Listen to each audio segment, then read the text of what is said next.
Hello everyone, welcome to another World of Warcraft leveling stream, where I'm gonna be leveling again this one toon over here. Hello Thistle, hello Skunkinator, thank you all for coming again. Nostalgiavania, good to see you here, thank you for coming. And Morse again, thank you again for coming all.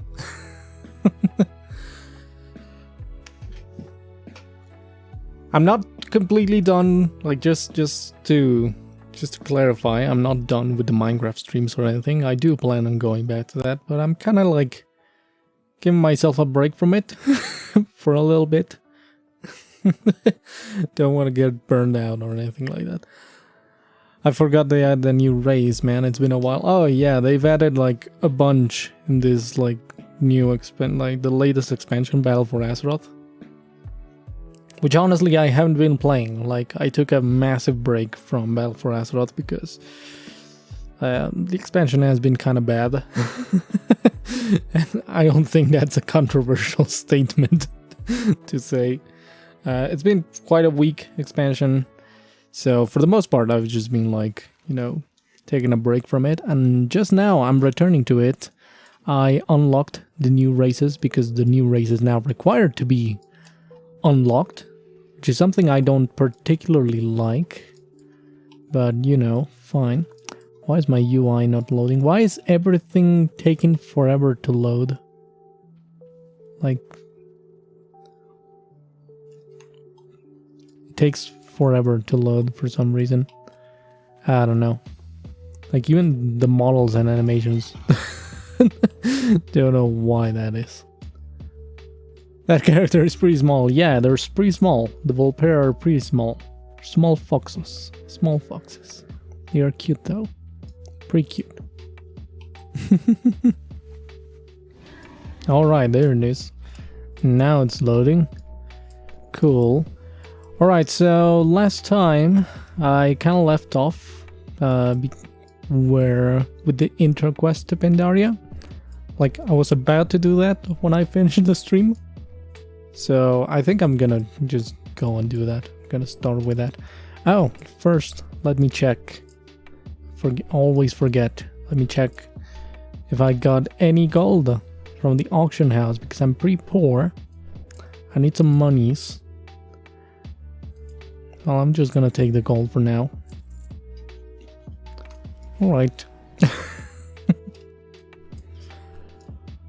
But yeah, like, I don't know, I haven't been playing a lot through Battle for Azeroth, but Shadowlands does look promising, and I do want to play that, so I'm getting my characters ready and whatnot for it.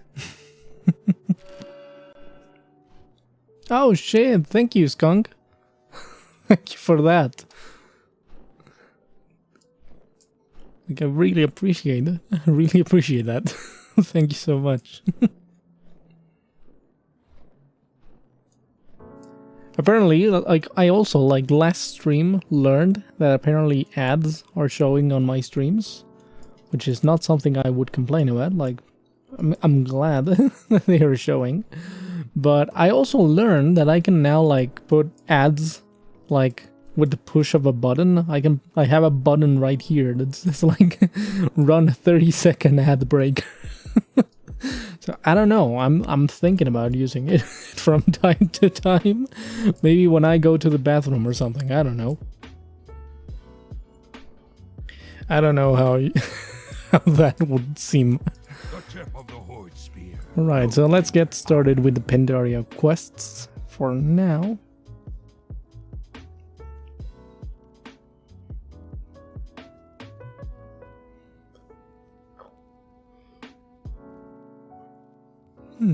Hope you're all doing alright this Friday.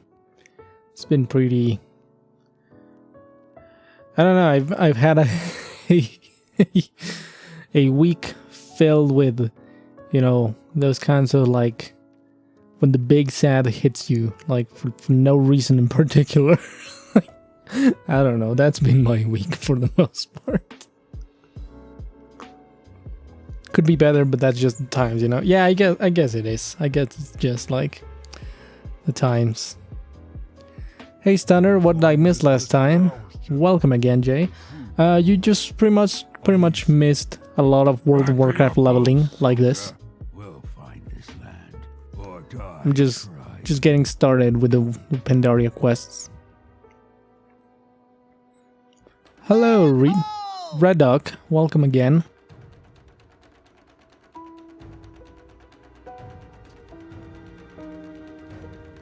Should I actually leave the cutscenes or should I just skip them? Because like, I actually don't know if anyone cares about the cutscenes. I'll never get past the fact that this stuff looks like Nintendo 64 graphics in WoW. I know, it looks so bad. The fucking cutscenes are... The in-game cutscenes are really bad. They're trying to make them better. Like, I should pause the music while the fucking, like, cutscene is happening. Like, yeah, they keep trying to make them look cool and whatnot, but it never does. It always looks so jank. It really saddens me, though. Okay, oh well, the fucking cutscene is done anyways. There it is.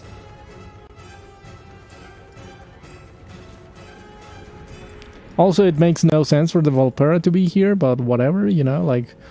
World of Warcraft makes no sense in terms of, like, its timeline and the leveling and whatnot. Like, everything is just so out of order. It's kind of weird. Where do I need to go? I think it's over here. Yeah, it's over here. Nice. Alright. Do I have to talk with you? No. I have to do one of these turret things.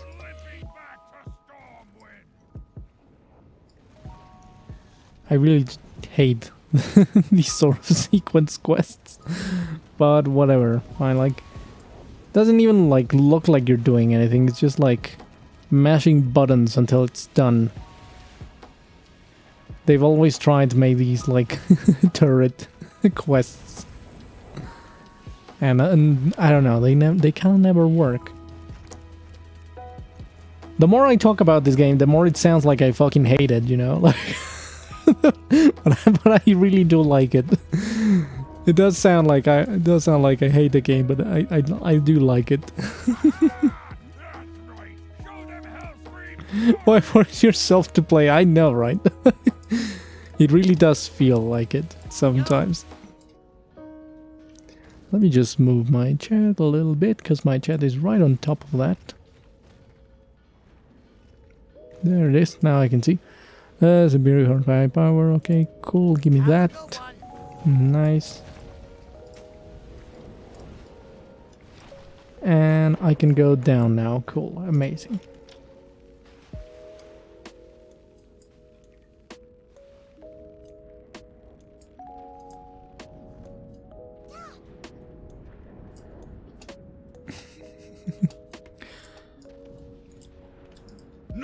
Yeah, like, I just hope that I can get done with these intro quests as soon as possible, because the intro quests are the really bad ones, to be honest. Like, it's just the introduction scenarios that are just really bad and boring and tedious. Like, you gotta do it in order to complete the rest of the things. I always thought that WoW was an open world and had no story mode. It is open world. There is a sort of like main story sometimes. Like there's a main story that you have to do sometimes in order to get like access to certain places. You know, for example, right now I'm doing the Pandaria introduction quests, so that I can get access to the rest of Pandaria and I can just quest freely there.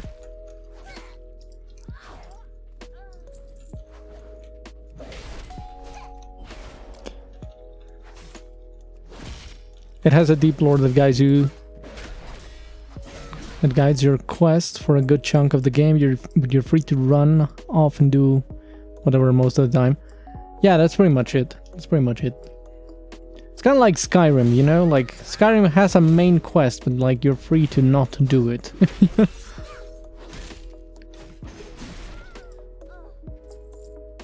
I think that's the case with a lot of RPGs. The first part is always kind of boring. Yeah, the introduction to every single expansion in World of Warcraft is like very tedious and whatnot, because it's trying to give you a story reason as to why you're going there. Like, most of the times we don't care. Most of the times we don't care about like the story reason for it.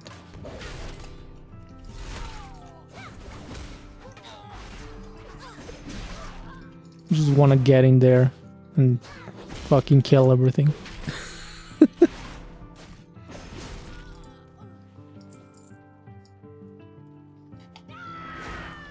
Skyrim main quests that you end up doing when I can't read and press buttons at the same time. God damn it.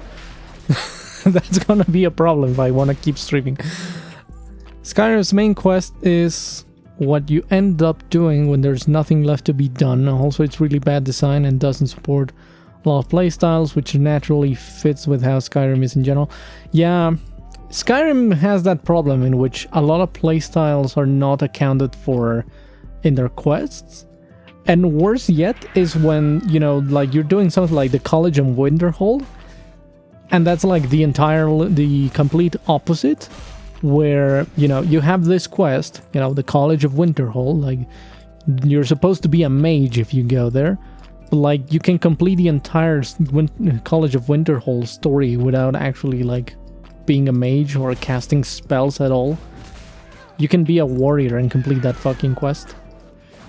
It's really dumb.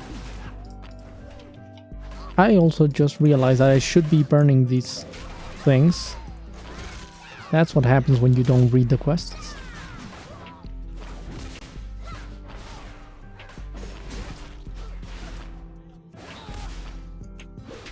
Like, in my opinion, you shouldn't be able to complete the College of Winterhold storyline if you don't actually, like, you know, play a mage. It's kind of dumb. That is kind of dumb in my opinion. And they make you the damn Archmage. Yeah, it's fucking dumb. I hated that. They should have just locked you out of it unless you actually have some spells and levels in the skill. Yeah. Like, you shouldn't even be able to progress through the quest. Not even like by an artificial lock. Like, I don't think it would be cool to have like an NPC telling you, oh, you can't have this quest until you prove that you can cast an apprentice level spell. That's kind of dumb. Like, I think it should be more integrated into the story. Like, for example, when you go to Sarthal and whatnot, like, you should only be able to get out or to get into Sarthal by casting spells. Like, if you can't cast certain spells, like maybe a door won't open because it needs you to cast a certain spell on it. Like, that would be a little bit more immersive, and that would actually require you to have invested into the skills to cast those spells. There's a lot of missed opportunities in Skyrim. Like, it's a really good game, and I really do like it. There are a bunch of missed opportunities like that, where the game doesn't really care about your playstyle. But yeah, it's funny because you have scenarios like Winterhold, like where you should be a mage, but you are allowed to progress as a non-mage. But then you have other quest lines where it shouldn't really matter whether you're a warrior, a mage, and whatnot. But like, the game doesn't really account for you being a mage or something, so it doesn't really let you progress by being a mage and casting spells.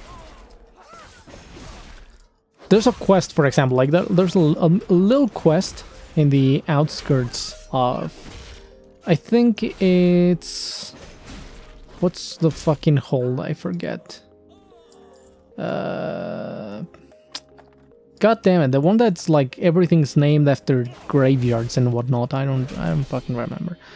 But yeah, there's a quest over there, and there's like a guy outside of a cave, and he asks you for a healing potion because he's really injured and whatnot. But you cannot heal the guy. You cannot heal the guy with fucking spells. Like, that should be accounted for, you know? Like, there are healing spells in the game. You should be able to heal the guy with magic. Like, I don't get why the game doesn't allow you to progress unless you give him a potion.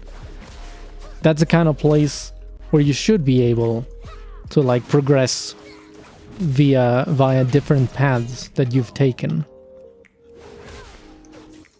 And yeah, it seems very basic, and that's the worst part. It seems like one of the first things that you would think of when making that fucking quest. So, like, I don't get why it was never implemented in the game or something. I need to burn more munitions. Where are more munitions? God damn it.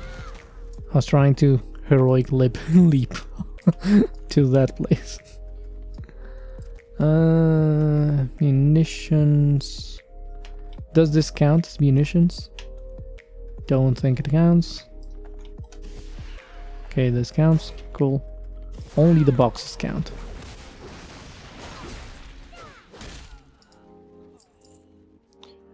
Same with most faction quests. Like, another thing that constantly bugged me is the companions. There's absolutely no way to progress without becoming a werewolf.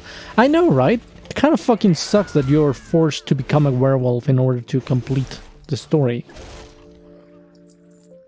Like, you should be able to not be a werewolf.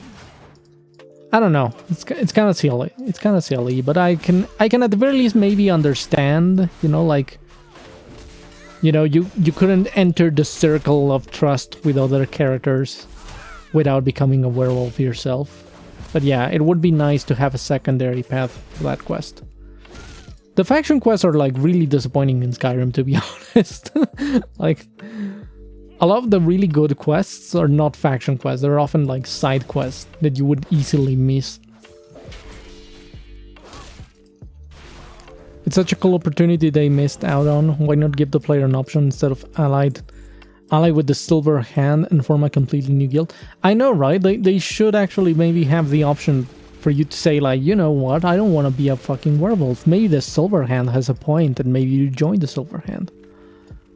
There was no reason why that couldn't work, like, story-wise. Skyrim is, like, a really good game filled with missed opportunities. Maybe actually, like, Skyrim is just not so much a good game as it is a good sandbox. Because, like, a lot of the great stuff in Skyrim has come out of mods and whatnot.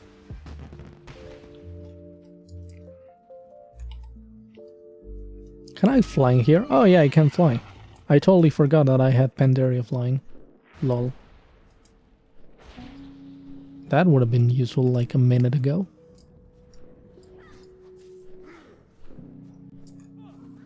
Keep your eyes peeled for the Alliance. Yeah, with the series, Bethesda starts leaning way too much on the mod community nowadays. Yeah, I don't like that. It feels like they are taking the mod community for granted. Even worse, it feels like they're trying to take the mod community as a business model. Like, that fucking sucks.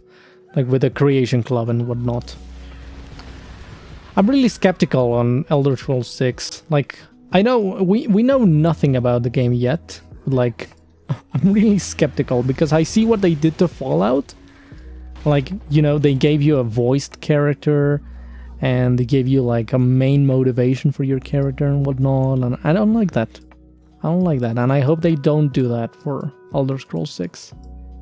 You scum will not destroy Oh, this there it land, is. you Okay. defiled Kalimdor. I really do hope that they keep away from the things that they did to Fallout on the Elder Scrolls, to be honest.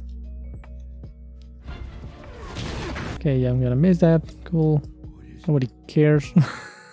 Nobody really cares anymore.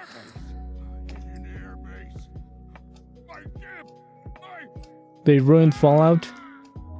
That's the opinion that I've heard from a lot of people. Ships blowing up, no one cares. I mean, do you care? I don't care. Elder Scrolls 6 will be even more dumbed down to the point where you can only progress in like 3 skills or some crap. Perhaps they'll muck it up so much that even the modders will look at it and say, yeah, I can't fix that anymore. I know. You know what the worst part is? Like, it would be even... It would be a better move to... Like, as much as I don't like them relying on the modding community, I would prefer for them to just, like, make a really open-ended sandbox and give the modders, like, massive tools to change it. But I don't think they will. Like, even with Skyrim, they dumbed it down so much so that even recreating stuff that was there in Oblivion, like, took fucking years for modders to be able to do. So, I don't know. I'm really skeptical as to what will happen with Elder Scrolls 6. Don't want to be, like, super pessimistic about it. I want to have hope that it's gonna be maybe a good game or something, but still. We'll just have to wait and see what they'll do to Skyrim. Yeah, we'll have to wait and see for Skyrim 2. Electric Boogaloo.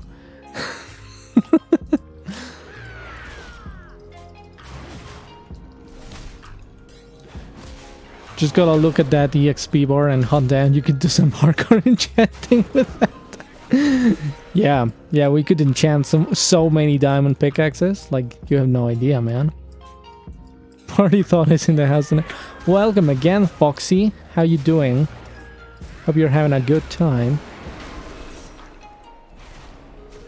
God damn, why is the game so loud?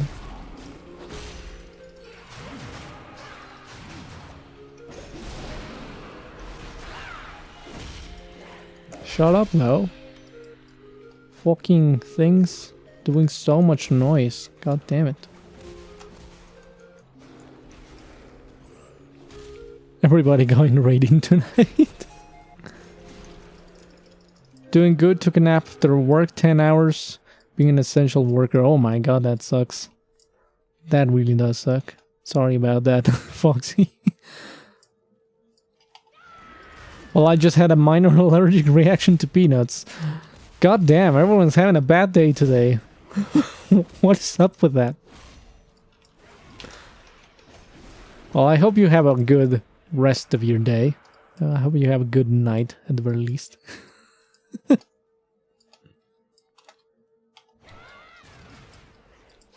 I actually used to be allergic to chocolate. Like, as a child, used to be allergic to it. My throat would close whenever I ate chocolate. Hopefully, I got over that. But still, I did have allergic reactions to chocolate. So I know that's really fucking terrible. Oh, you started a comic, Jay. Nice. Not a bad day on my end, just a dull one. I take a nap in my Animal Crossing island. Had a huge spike today, so I've been letting people sell their turnips here all day. I have no idea how the Animal Crossing economy works. I just know that turnips are like really valuable or something. So that's cool, I guess. Depending on the modding community is one thing, but then making this half-assed framework that barely even gives modders things to work with. If they were smart, they designed the Elder Scrolls 6 specifically in a way that would make modding... Oh, goddamn, I'm losing track. That would make modding every aspect of it super accessible, though this is coming from someone with the smallest amount of experience with actually making games, but it seems like that's an easy way to get a ton of sales. Basically, give the community all the tools they need and want. I know, right? That's pretty much what I would like. That's pretty much what I would like them to do, to be honest. Like, give the modders all the tools. You know, if you're gonna rely on the fucking modding community, just give them all the tools. You know? Just let them make a game for you. I hadn't had one since I was very, and I mean very little. Also, I thought I got over my allergy, but I guess not. God damn. Damn, that sucks, man. Turnips are like the stock market, buy low, sell high. Damn. Everyone giving Tom Nook shit about being a capitalist and whatnot. To be honest, it just seems like the Animal Crossing community itself is the capitalist hellhole that everyone complains about.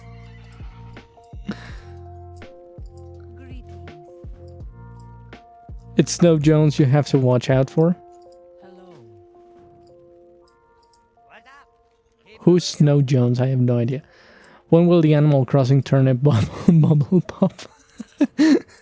God damn it. It's gonna be a new cryptocurrency. Animal Crossing turnips are the new crypto.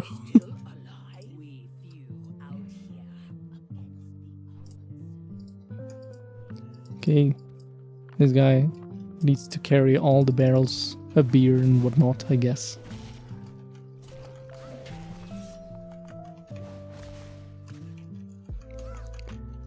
So, like a female pig? Oh, I think I know who you're talking about now. Just saying, Tom Nook's a tanuki. And and what about that? Stock chain, cryptocurrency, yeah, pretty much. Over here it would be like a pun on Dow Jones.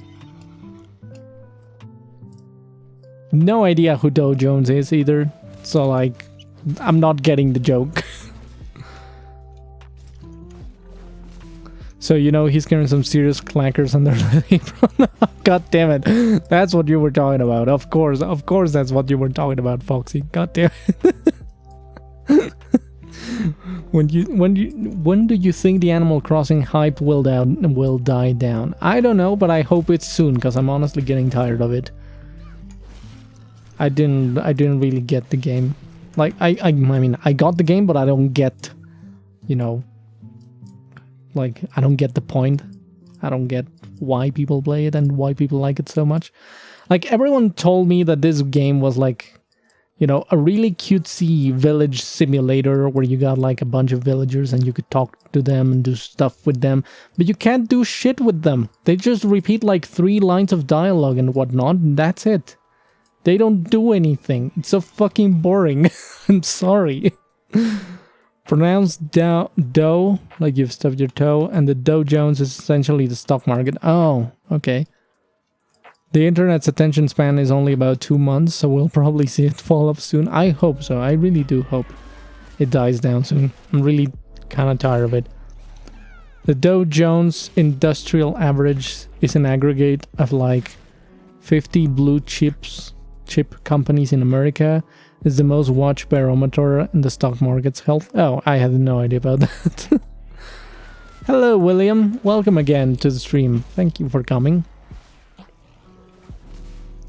It looks fun. I'm just getting bored of the fan art. I don't know. I'm quite the opposite. I like the fan art. I'm just like kind of bored of everyone sharing their gameplay. It's like, it's really boring. Really boring. And everyone sharing screenshots of their islands and whatnot and talking about how much they love the game. But the game is like so boring and there's no point to it and I don't get it. I feel like a fucking boomer, but I don't get it. I don't get why people like that game. Everyone told me it was like, oh, like you can get your villagers and you can talk with them. You can do stuff with your villagers and it's really fun. Like, and the villagers just don't fucking do anything. You can't do anything with them. They're even worse than Skyrim NPCs. They're even worse than the Skyrim NPCs. At the very least, in Skyrim, you could marry some of the fucking NPCs. You know, that was something. I don't know, you could... Some of them would be mean to you if you were mean to them, if you stole from them, like that. That was a lot more interaction that I see from Animal Crossing. New Horizons has actually included a lot of new interactions that villagers take. Like, someone on Twitter posted themselves taking a picture and the villager took a picture back. I'm sorry, but that sounds like the least interesting or, you know, amazing stuff out there. Like, it's like, really, that's it? That's all you can do with your villagers? Trigger, like, one animation every once in a while? That's all you can do? I don't know. Maybe the problem is that I was expecting something more. Everyone told me that this game was going to be, like, super nice and whatnot, but, like, I don't know. Oh, Skunk, thank you again for the bits. Thank you so much for that. All this talk about the stock market, I feel like the safest thing to do is invest my bits into possum assets. Yes, do invest. Do invest in the possum stock market.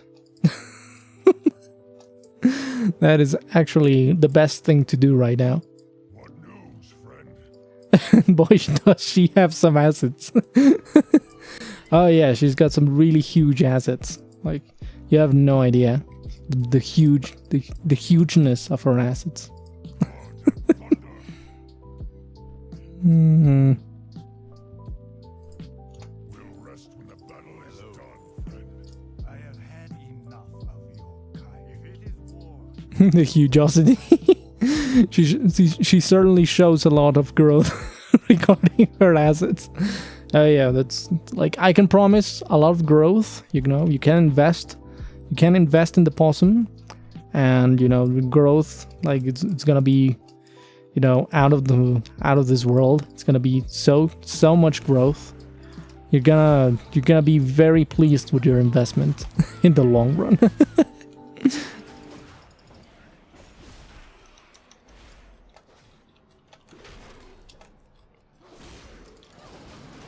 Well, I've been wanting to invest for a while now. I wouldn't shy away from a small investment in the Pos Inc. Speaking of that, we need fan art of this cute warrior fox. I know, right? I should actually do that. I kind of do want to do that. Make a little fan art of this little foxy girl. Foxy gal. There, my fucking tongue. Foxy gal.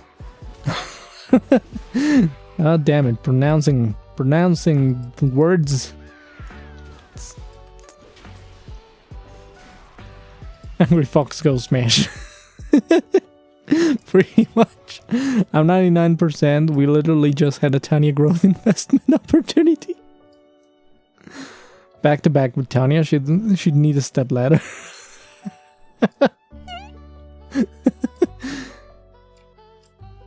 Yeah, we need the angry fox noises. Lion's blood must spill. Rah. go back and ruin your own land. If it is war, you mean to bring to our Skunk, thanks again. land itself will respond. Thanks again for that. I think I need to grab a quest again. What the ultimate consequences will be. Rar. Miss my Rar XD. So random. She's like so random, guys. Rar XD.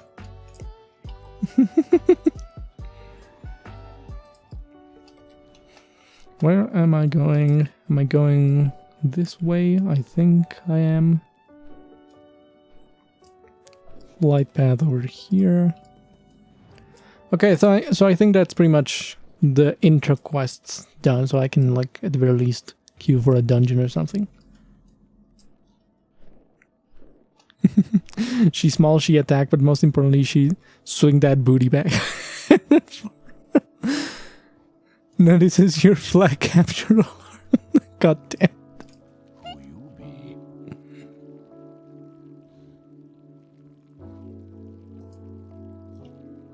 you be? Okay, they're all boots. Be seeing you. Cool.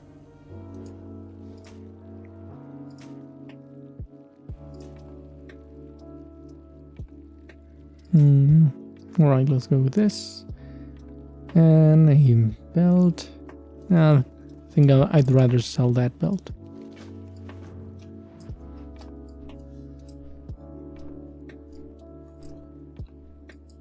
But yeah, I do kind of want to draw some fan art of this gal. I think that would be really fun. I used to do a lot of World of Warcraft art back in my Tumblr days, but no one really gave a shit about it. like I made a separate blog for my World of Warcraft stuff because I knew that a lot of people didn't really care, and like only like 20 people followed that blog.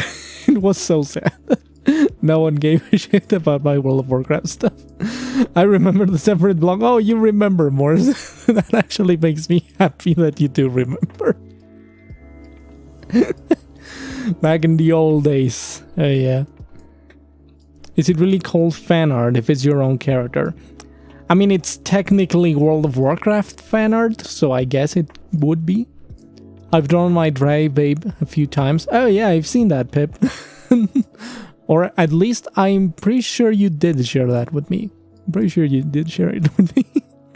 Clearly you need to add more booty. Of course, of course. Tanya meets small fox art. Maybe. How do I use my weapon? What would you name your character? Oh well, the name of the character is already there. Her name is Norikomi. I don't know, like I kind of just took this name because a lot of the good names are already taken in World of Warcraft, so maybe I actually could change the name. Hey Pip, thanks for the follow, by the way. Thank you for that. The one with the Worgen girl, you mean? There were like 3 pics of her, I think, and then no one came after that, and then okay.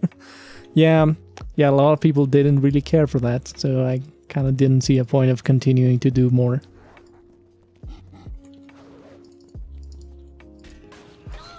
Tiny X Nori, yeah, ship. Wait, what the fuck? When did I change weapon?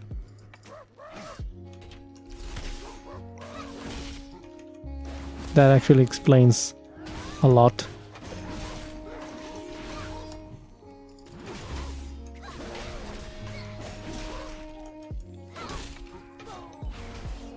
Wait, my message didn't even show? Oh, what message did you send? Like, did it get blocked or something? Let me check the backlog of the chat. I don't see any removed messages. I don't know, that's weird. Don't see any messages that got blocked or anything.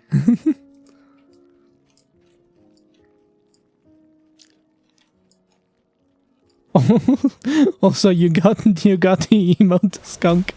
Nice. Nice. You got the emote. Good.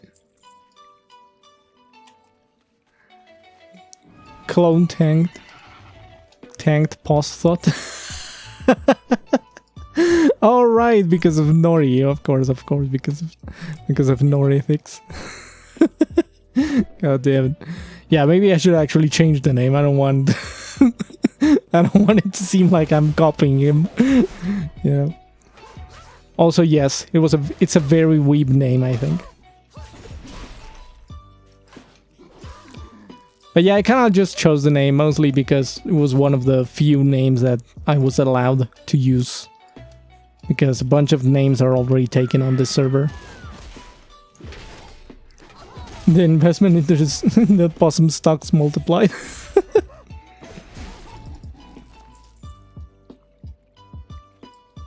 Be sure to post a few screenshots of Norikomi to your Twitter so we can help you with art too. Oh, thank you.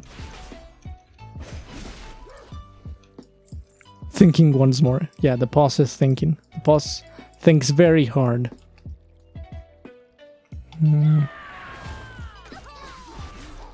Still need something from you. There it is.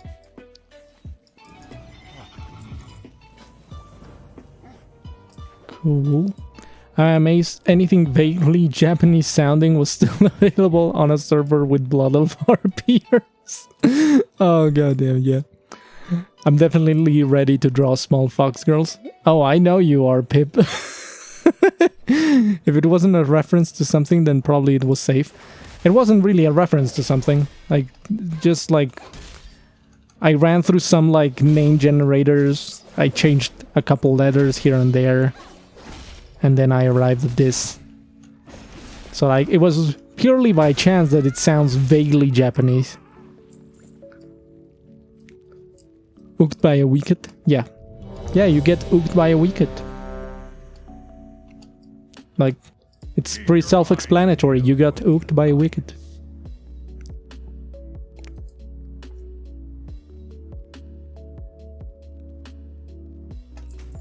Come what may, we fight on. Congo spin.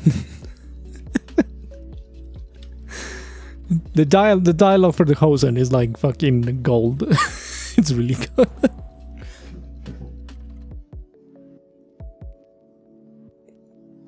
Yo, Stunner, I need your thoughts on this. When you draw fan art, would it be considered stealing if you forgot to credit the original creator, even if you don't claim the characters as your own original work?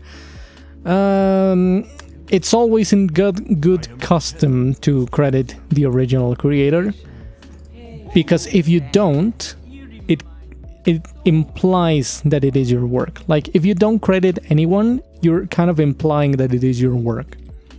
Even if you didn't say, like, this is my original character, like, the implication is that you're saying this. So, yeah, you should always credit the author.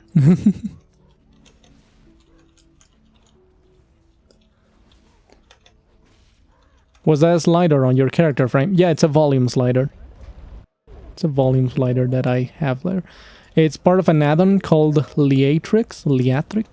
I don't know how you would pronounce that.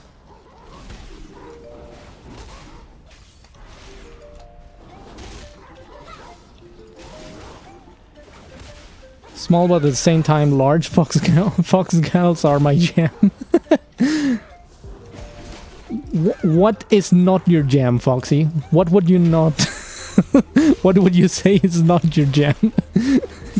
Because it seems like everything is.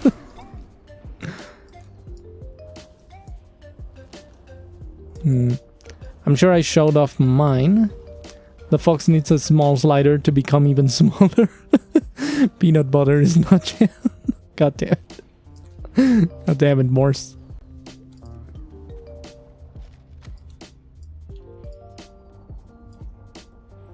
I really hate gather quests in fucking dungeons, because then everyone is just like racing each other to grab the thing. It's so dumb. I don't know why you would do that in a fucking MMO.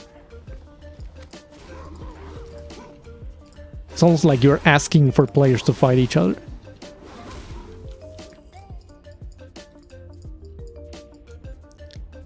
I'm wondering if Nori's ears are large enough for her to be considered a Fennec fox. I mean, all Volpera seem to be pretty much influenced by Fennec foxes.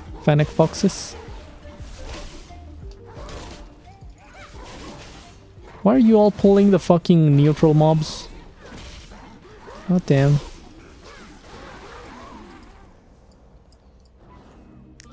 It's extremely bad because you consistently end up with a healer who ignores the party to run up and pick up. Yeah, that's the worst part of it. Either that or the fucking tank starts pulling like crazy because they just want to get ahead of everyone and pick up the thing.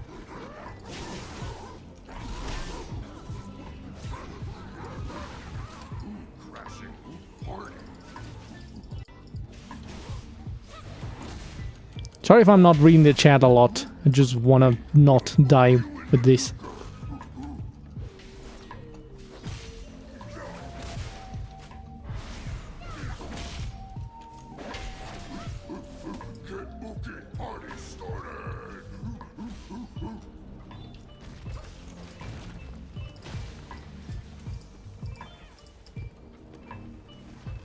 Can I do this? Oh, you can.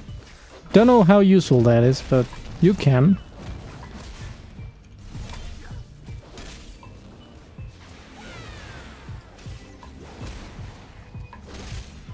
And of course the hunter is almost dead, because hunters, of course. Donkey Kong Hammer theme plays, pretty much.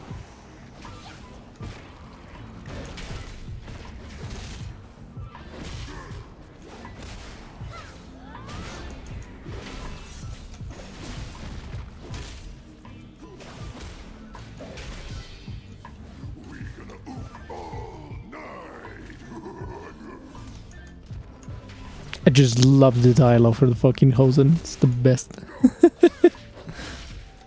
TK rap starts playing. Oh no. Not the Donkey Kong rap. Anything but that.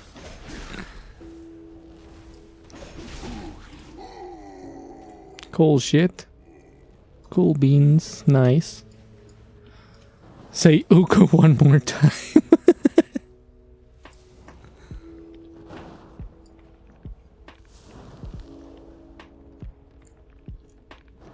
Look, they're dancing now. Oh shit, there's a book over there. It's one of those stupid fucking books over there. Let me just abandon my party for a while and grab the fucking book, because that's what these fucking quests are for. But what if Daddy Kong? Oh no. No, please no. God damn it.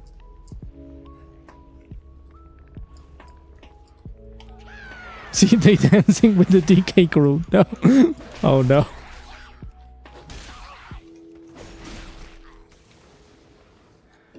Great job, dude.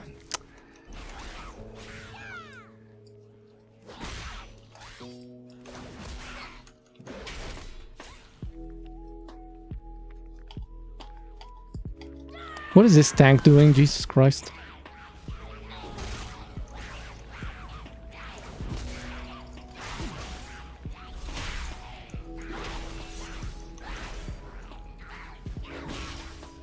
This group is a mess. This group is actually a mess. You have to get to the next outside section to end it. Oh, okay. Nice.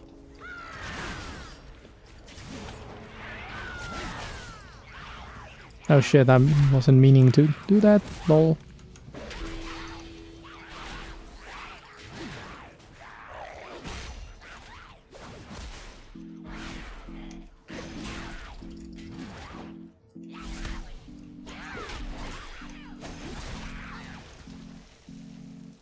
Alright, now we fight the fucking giant one, of course. I forgot about that.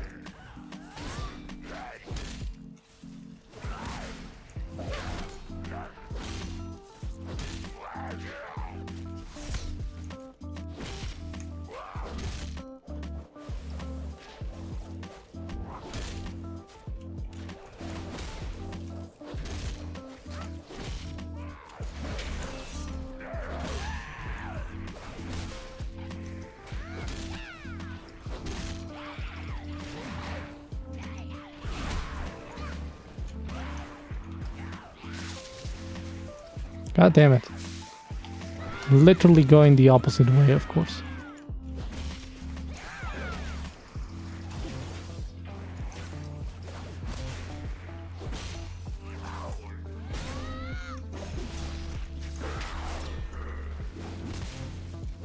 What are those knockoff skeletons? Pretty much. It's pretty much what they are. Knockoff baby Skavens that use fucking diapers and whatnot. Because, of course, this is a very mature game. This is definitely not a game for kids. Hey! Welcome, Jackie. How you doing? What's it? Hello there. What are they doing to our elementals? Hey, you! Those are our flying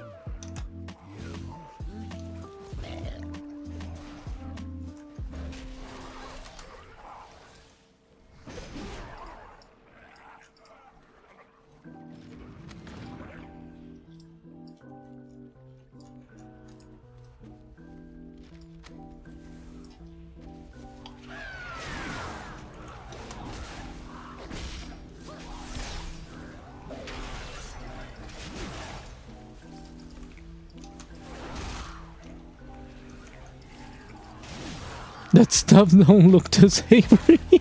It's supposed to be beer, though. But like, you know, it doesn't really look like beer, does it?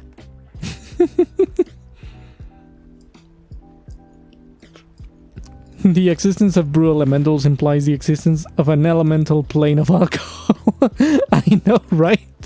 It kinda does.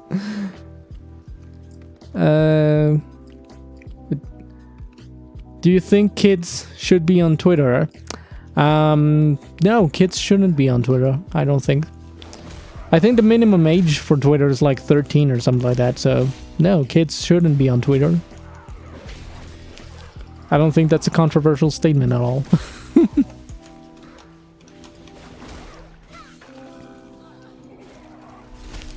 I do think that Twitter should give us, adult content creators, more tools to make sure that no kids are entering our page. But other than that, you know, like, I don't, you know, kids shouldn't be on Twitter in the first place. So close. Just Dear Lord, they're carbonating in their boots now.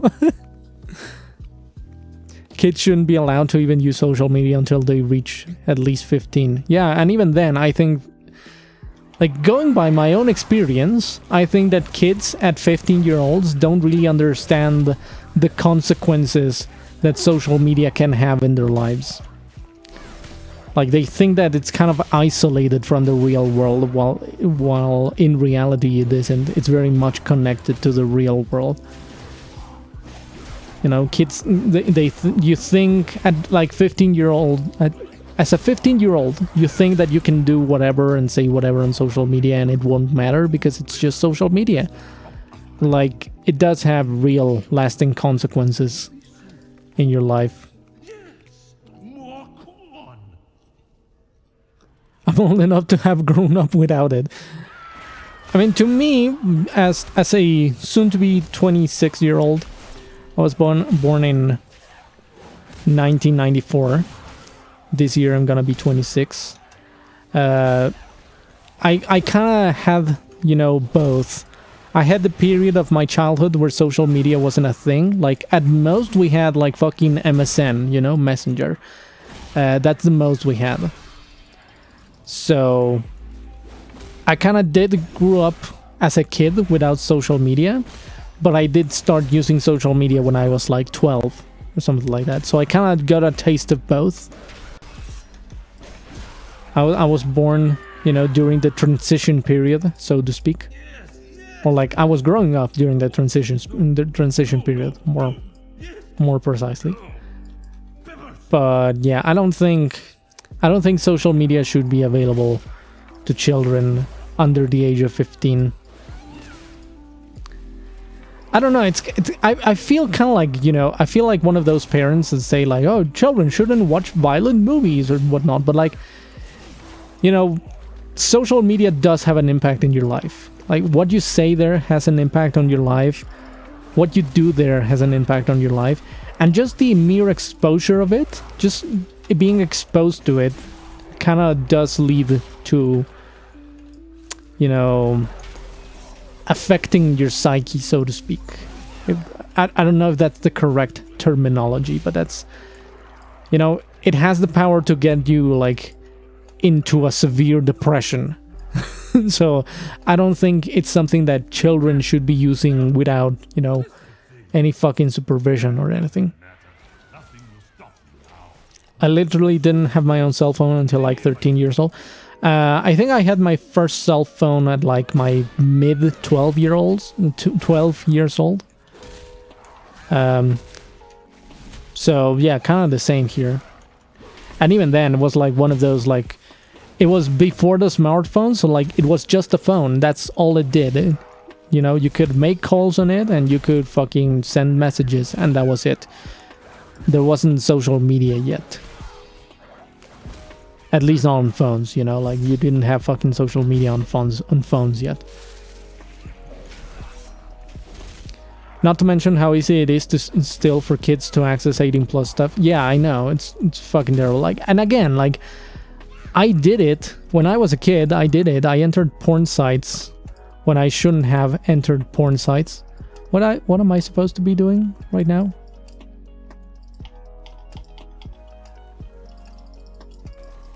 I think I'm supposed to be in one of the bubbles. Lol. I don't know. I didn't get the mechanic. I wasn't paying attention. Thankfully, I didn't fucking die, so that's good.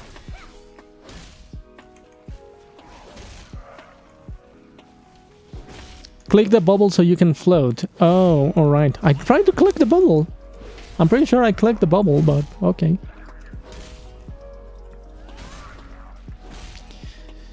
But yeah, like as a kid, I did enter porn sites without like being 18 years old. And to be honest, as much as I don't think it didn't affect me in particular, there is no denying that it can have an effect to children as a whole, you know. Not even talking about like predators out there and whatnot, you know, like predatory practices and whatnot. I'm not even talking about that. I'm just talking about like the mere exposure to content of that nature as a child without really fully grasping what it is and what it means and why it exists and whatnot.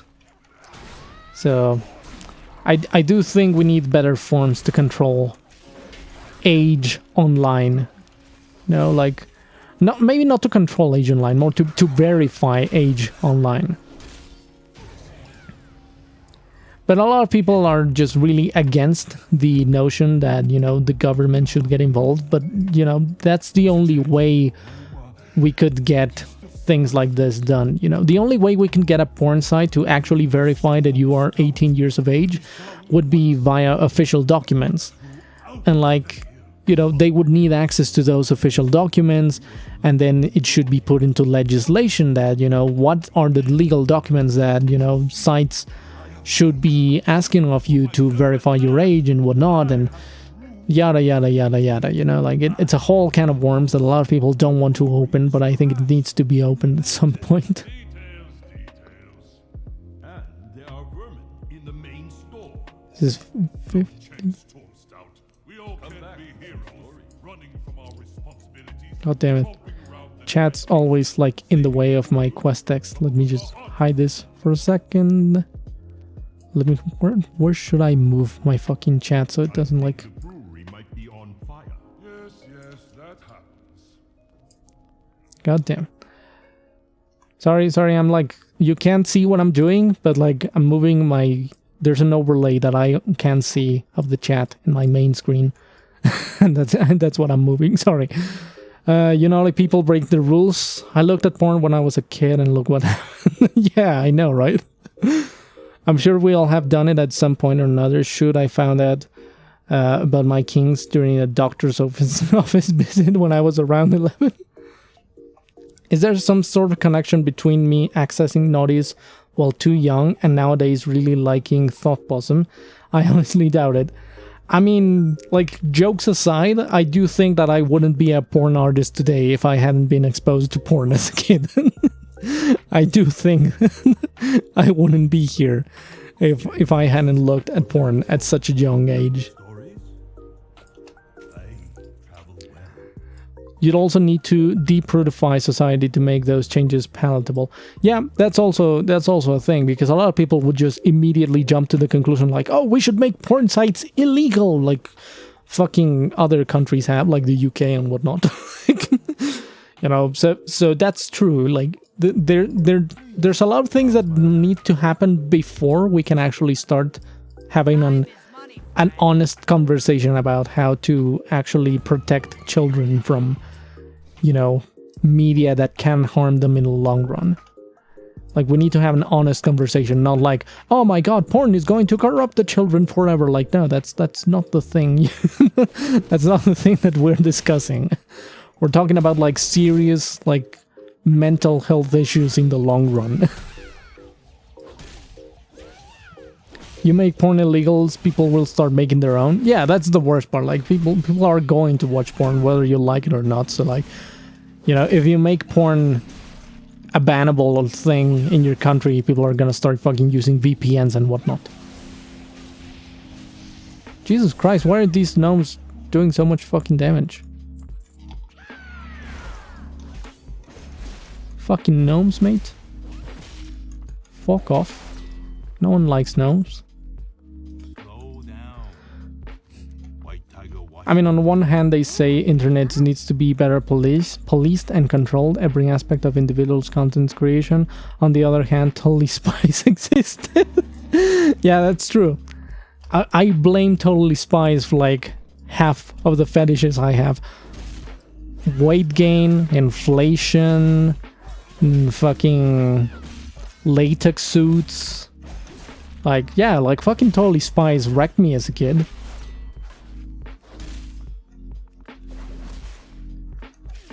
The furry porn black market. Hey, Bucko, want some thought possum? Want some thought possum? Welcome. Speaking of that, do you think Pornhub harbors sex traffickers? There's been a lot of controversy about it. I don't know. Like, dude, you're asking me questions that I have no idea how to fucking answer. It's like, really, don't ask me those questions. Don't ask me that, because I have no idea, and I don't have enough, information at hand to make an honest, comment about that. So, like, I'm not even going to comment about it, to be honest.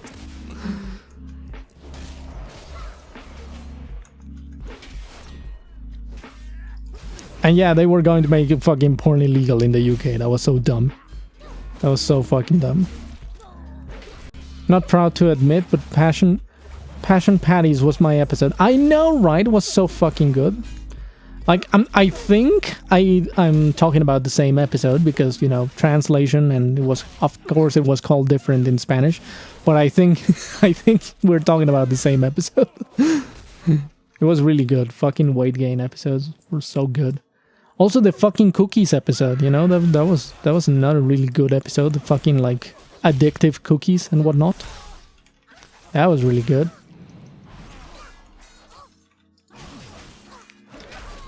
Thanks for getting me into Fatty's boss.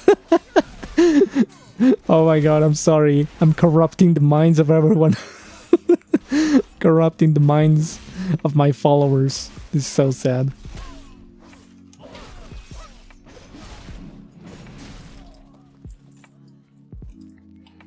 I blame the wussels for my love of big girls. The 80s were wild. I don't know what the wussels are. I'm sorry. Serious times with Thought Possum. Yeah, like, we're not gonna have serious times with the Thought Possum. That's not gonna be a thing. Or at least I hope it's not a thing. I don't want it to become a thing. I never watched Totally Spies, but I did hear about the kink stuff happening in there. Oh yeah, there was like a ton of kinky stuff going on in Totally Spies. Do I have to kill these guys? I think I do need to kill them. Yeah, I do. Okay. Okay, let me catch up with the chat. Sorry. Where Clubber gets force-fed cookies. Yeah, that's Passion Patties. That was a Passion Patties episode. Oh, okay. So we're talking about that episode. Okay. Cool. I thought they were two different episodes for some reason. I don't know. But yeah, like the fucking the episode where Clubber gets force-fed cookies. That was really good. They're non-addictive cookies. I know, right? Like, fucking all cookies are addictive as fuck. I forgot about this fucking show. I know. I'm into the worst stuff, so don't you be sorry about it. You know what's the dumbest part about Holy Spice? By the end of the episode, would they reverse the changes of the people affected? Like, if you can't turn people into animals on that universe, I doubt all those people would want to be turned back. I know, right? That's a lot of lots of can of worms that were opened by Totally Spies that were never addressed. Also, I blame the decision that breasts are too sexy. Give all the ladies giant butts instead in the 90s for Why I'm an Ass Man. I know, like, it was so weird because yeah, we were okay with like huge thighs and massive butts, but like boobs were suddenly too much. So sure, I guess. I was already into big girls, but then I think the biggest thing for me recently was the damn cow print lingerie, which I found that was a massive turn on for me. And I have no idea how to feel about it. That's like, cow print is god tier. It's like, it's a really like kind of overdone fetish, but at the same time, like, I cannot blame anyone for it, because like, who doesn't fucking love cow print? Hefty girls are cute. Are we suggesting furries are canon? I keep forgetting that my island is still open, so I keep getting surprised when someone actually does show up. Mrs. Incredible. Oh yeah, I fucking Mrs. Incredible. I think The Incredibles also awakened a couple fetishes in me. Like, it kind of reinforced the latex fetish, but it also kind of like made, Elastigirl and her huge ass, like kind of did make me love MILFs. I think that was the point where I said, you know what? I like MILFs. fucking The Incredibles, man, I swear. Well, I mean, hardman hips are how you convey women without overdoing bust, pretty much. Also, Skunk, thanks again for the bits. Thank you for that. Massive investment for big butts and big boobs. If the villains can make some formula that turn people into furries, they could just sell stuff into the internet and furries would be all over that shit. You don't need to be a villain. You can make a lot of people happy. That's true. The moment Roboboy. I have no idea about Roboboy. That aired when I was already like a teenager. So like I didn't watch it. I guess because not everyone says butts are sexual years back, I don't know. The 90s gave us Sir Mix-a-Lot. It was a beautiful decade. I don't remember about Sir Mix-a-Lot. What is that? Oh, it's the fucking song. I remember now. Like the I like big butts and I kind of like, okay, I remember now. I do enjoy the hourglass form, but stick waists frighten me a bit. Why? Why is that? It's my theme song. God damn. I don't know, I was never a huge fan of that song, to be honest. Like, even though I really do like butts, and I cannot lie, you know, I didn't like the song that much.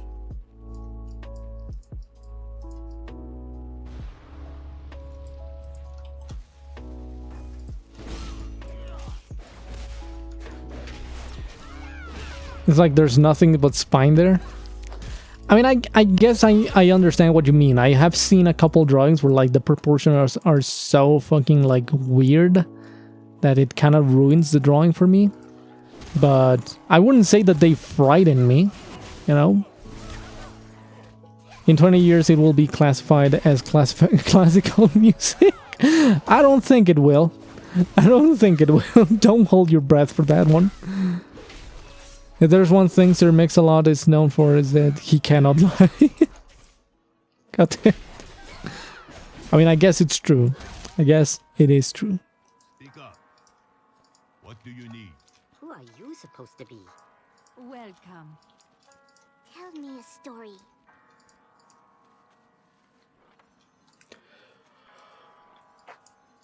But yeah, like fucking 90s and early 2000 cartoons fucking ruined me forever. Do you guys remember a fucking cartoon called Braceface? I think it's called in English. I think it's called Braceface in English. I really like that cartoon. And there was this one fucking episode that stuck with me for the rest of my life.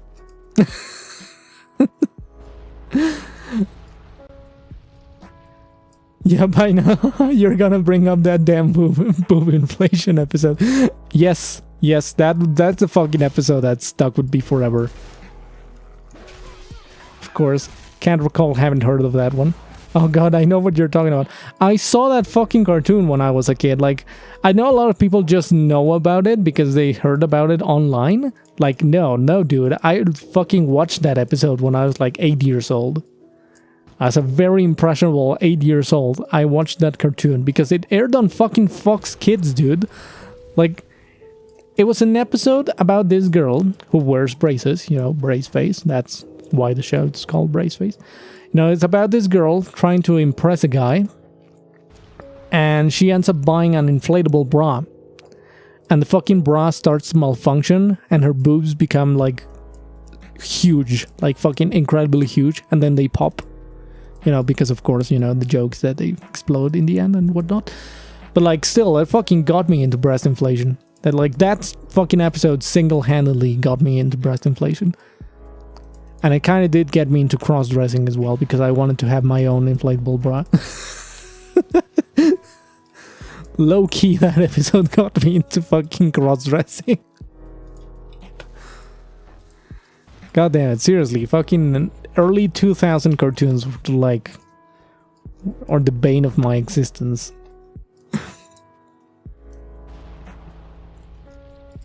Just look up Saberspark Braceface. There's a video that goes into it. Oh yeah, I think he did a video on that, right? He does a lot of videos on like weird cartoon media that probably sparked a lot of fetishes. Like, that's a very specific subgenre of YouTube videos, but that's what he does, it seems. What do I need to kill here? Pandaren Freed. I'm growing a beard. Tell me of your travels. And he does a lot of furry stuff. Yeah, he also does a lot of furry stuff. Given what you know about foxes from the furry community, are you really surprised fox kids have that? God damn it. That is such a bad joke, dude. That's such a bad joke. Also, cross-dressing is good. Men's clothing is super boring. Thanks, Bao Brumel, for that. I have no idea who that is. But yeah, fucking men's clothing is like super boring. And I do like cross-dressing. I did a lot when I lived alone, but I can't do it anymore because I live with family again. And it sucks. And I want to kill myself. Okay, not really, but still. It makes me really sad that I cannot cross-dress in peace.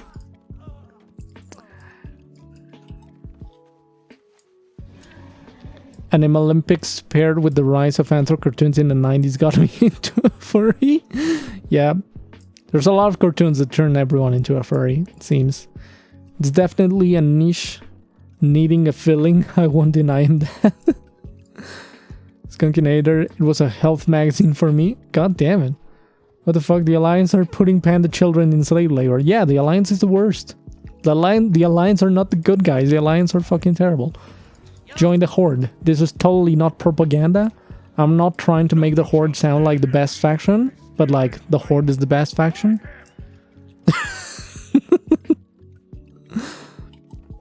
Your thought on Luna?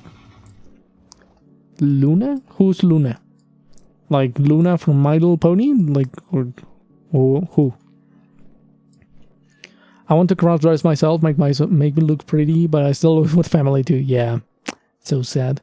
Before him, men wore heels and shiny, sparkly stuff. I have really no idea what you're talking about. I'm sorry. Like, I'm guessing it's like a historical figure of like the 1800s or some shit, but like, still. I'm a trans girl, so my mom gave me hand-me-downs. That's really nice. That's very wholesome. I am. That's so nice. I wish I had that. I mean, the Horde's record isn't clean. Look at Garrosh and Sylvanas. Garrosh is the best war chief. Garrosh made the Horde great again. He was the best war chief, and no one can change my mind about that.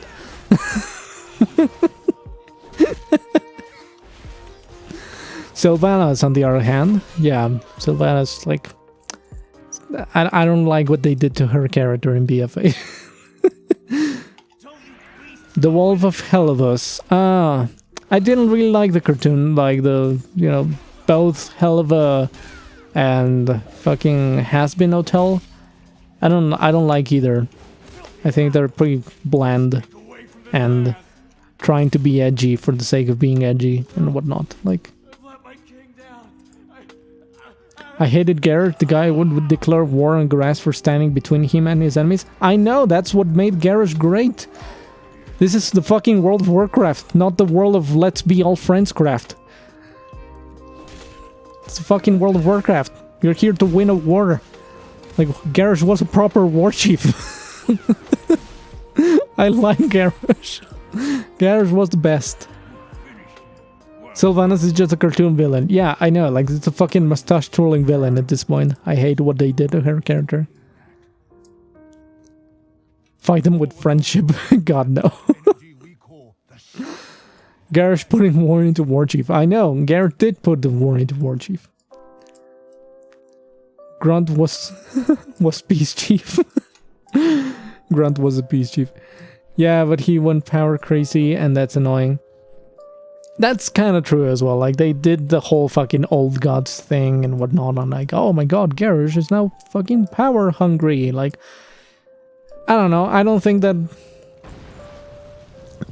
was a satisfying conclusion to Garrosh's character. Just saying like, oh, he's mad with power now for some reason, you know. Like, Fear You know, like, I know that Blizzard has declared the Stone Talon Mountains questline not canon, but I still think that's the best representation of Garrosh ever. So, like, you know, Admiral Jimmy got a bad case of trigger. Spooder. Thrall, I mean, I'm just plain hungry myself. It worked with Orthez, right? Yeah, pretty much. That's pretty much what they did. They tried, let's just turn him into a villain like Orthez. It worked there. Why wouldn't we do it again? And then they did the same with Sylvanas. I find it hilarious that they tried to deny that Sylvanas was gonna be the same as Garrosh. Like, they even got questioned, like, how is Sylvanas different from Garrosh? And they tried to say something like, oh, if I was Garrosh, I would be afraid of Sylvanas. And then Sylvanas did nothing, and it was just like literally Garrosh 2.0. I fucking hate the storytelling at Blizzard. Like, I really like the game, but I fucking hate the modern story. Like, the story up to Wrath of the Lich King was really good, and then it all went fucking downhill with Kata and onwards. I do agree with you there. The Stone Talon questline I genuinely love. It's so good. It's a really good questline, and it establishes Garrosh as someone who, yes, is a war chief and is going to declare war on the fucking Alliance instead of trying to negotiate with them. But also, you know, he has, you know, a code of morals and a code of conduct that the Horde should adhere to, you know, like true honor, not the fucking like BFA Starfang honor, in which honor apparently means not fighting a war because you don't want to fight a war. Like, what? I'm hoping the time skip we probably get past Shadowlands will give a good restart for a good story. I hope so, but like, I wouldn't keep my hopes high, to be honest. I wouldn't expect anything good out of the writing team at Blizzard right now.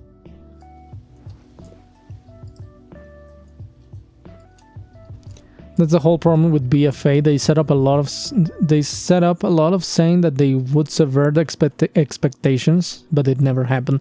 Yep. Yeah, pretty much. Pretty much. They said like, oh, you're gonna be so surprised, and it was like just Garrosh 2. Sylvanas was just Garrosh 2, but even made worse. You know, like done worse. How do you accomplish that? How do you accomplish, you know, a lot of people don't like what happened to Garrosh. A lot of people really like Garrosh, and then they assassinated his character with Miss of Pandaria. And then they just went and did this fucking same thing with Sylvanas and expected people to like it. Like, how? How do you do that? How are you so blind that you think people are just gonna accept the same fucking storyline again? Post Shadowlands, WoW / Overwatch crossover storyline, and Diablo is there. I wouldn't put it past Blizzard at this point. God damn. Garrosh 2 powers, yes, Garrosh 2. Sylvanas was just Garrosh 2. Electric Boogaloo. But like, worse in every sense of the word. Did you even read the source material? I don't know. It doesn't seem like the people at Blizzard actually fucking read the lore that they wrote. And then they had the balls to kill Saurfang. I know. They did him so dirty. They did Saurfang so fucking dirty. All could have been forgiven. Like, I could forgive what they did to Sylvanas if at the end of it, Saurfang became the new war chief. Like, I would be like, you know, yeah, like what they did to Sylvanas was like fucking bullshit, but at the same time, it was a good way to correct the mistake that was putting Sylvanas in the position of war chief in the first place. Because I think that was the mistake. The mistake was fucking killing Vol'jin and putting Sylvanas in charge. Like, who the fuck thought that was a good idea? As much as I love Sylvanas, Sylvanas as a war chief was the most terrible fucking idea that they could have had. Sylvanas had no interest in being a war chief. There was no reason to put Sylvanas as a war chief. She had shown the least loyalty to the Horde out of everyone who would be candidate to the fucking, you know, war chief chair, throne, whatever. You know, like, why? Why even do that? It was such a fucking bad idea. How long before they just rest us? Oh my god. I think we're gonna get some bits of Arthas in Shadowlands, so you could argue that they're already doing it. You could argue that it's already happening. Only the worst nominee would be Gallywix. I don't think so. I think Gallywix would have been a better candidate to run the Horde than Sylvanas. Because at the very least, Gallywix has like a fucking, you know, business incentive to keep the Horde and the Alliance fighting and whatnot. Like, at the very least, his motivations would make sense. Sylvanas' motivations make no fucking sense. It would have been a better storyline to have fucking Gallywix as the war chief. Seriously, like, honestly, it's such a fucking bad idea. But like, you know, if they realize, oh, you know what, maybe putting Sylvanas as war chief was a bad idea. Maybe we should put Saurfang instead. And you know, BFA happened, but then, you know, BFA ended with Saurfang being the war chief. Then all would be forgiven. I would accept that. I would accept that we had a shit story about how Sylvanas became a villain in order to take her out as the war chief and put fucking Saurfang instead. I could accept that. But no, we didn't get anything good. We don't even know who the fucking war chief is now. Who's the war chief? Who the fuck is the war chief now? Thrall? Is Thrall the war chief now again? Like, seriously? Thrall, yeah. Like, fucking Christ, like... I swear, like, not even a fucking cutscene to establish why Thrall is now the war chief or something. Like, even Vol'jin had a fucking cutscene establishing him as a war chief. And, like, he was war chief for, like, half of an expansion, I think. I mean... He was war chief for Warlords, but he didn't fucking do anything during Warlords. And then he just died at the beginning of Legion, so like, you know, whoop-de-fucking-do. I'm missing a lot. I'm ranting a lot and I'm missing a lot of messages. What's this message? Just let me go back. Fucking Twitch, seriously. You know what I would like to see? Warcraft 40k, like going all out, making Warcraft into a sci-fi setting with the same fundamentals. There was some cool art I saw a long time ago of the character that looked like an idol but had like hollow prosthetic limbs and looked so cool. I don't know. I wouldn't like that. I already dislike the fact that, you know, we went to fucking Argus on a spaceship and whatnot. I don't like the science fiction aspect of World of Warcraft already. I wouldn't like, you know, an expanded universe of it. I wouldn't want that, to be honest. I like World of Warcraft. I think my problem with the modern story of World of Warcraft is that it has deviated a lot from just classical fantasy, so to speak, from, you know, Tolkien-esque fantasy. You know, World of Warcraft was very much Tolkien-esque fantasy. You know, you had mystical artifacts and...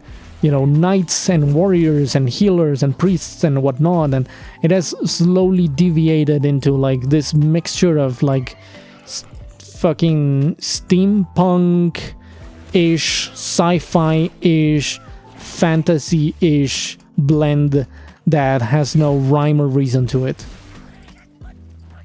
You have like 7 different deities conflicting with one another instead of establishing just, you know, before we had just the Titans, you know, that was it. That was the Titans. That was it. But now we have like fucking, you know, Vamsandi apparently now. Well, Vamsandi I guess has been established since a long time ago, but still, you know, you have like seven fucking death entities that are now like the death god in World of Warcraft, and all of them are competing with each other. And you have the sun, the fucking like the Earth Mother and the Loon and the Night Mother and the like fucking I know the Night Mother is like a different thing. Sorry, I don't know. Like it's just have a classical fantasy, set a fucking lore for your game and stick to it instead of trying to establish 7 different lores at the same time and trying to have this like Game of Thrones style narrative that you very clearly are not competent enough to do. Skunk. Oh, thanks again for the bit, Skunk. Well, I think I'll leave now. Take care, pause, and enjoy the game. Well, thank you so much for coming. I'm glad you had a good time. Well, I hope you had a good time. See ya. To summarize, WoW is a clusterfuck when it comes to lore. Yeah, it is. It is a clusterfuck. Nothing makes sense anymore. Everything is like... There's like... You have like 7 conflicting lore things happening at once. And too many characters to keep track of with too many fucking different unestablished motivations, because at the very least you could establish the fucking motivations of your characters, but nah, let's just fucking say the character did X and Y and give no fucking explanations to why they did it. Because that's pretty much what BFA was. Like, it feels so aimless and like with a massive lack of direction. Like, the story makes no sense. The story makes no fucking sense. I like the gameplay, you know, that's the thing. I play World of Warcraft because I like the combat, I like the dungeons, I like, you know, progression. I like, you know, running old raids and getting mounts and transmog and whatnot. That's why I play World of Warcraft. I don't play World of Warcraft for the fucking lore, because the lore makes no fucking sense. The original Final Fantasy did sci-fi and the fantasy best. It was an ancient fallen civilization, and the stuff you found was indistinguishable from magical artifacts to for the present character. That actually would be fine. That actually would be fine. But in World of Warcraft, you have the Draenei, who are literally aliens who know how to fucking make spaceships and whatnot. Like, and you have the goblins who make fucking helicopters, like you can see right now, and all of that. You know, it sounds silly, but something as simple as like the goblins being able to make fucking helicopters changes the story itself.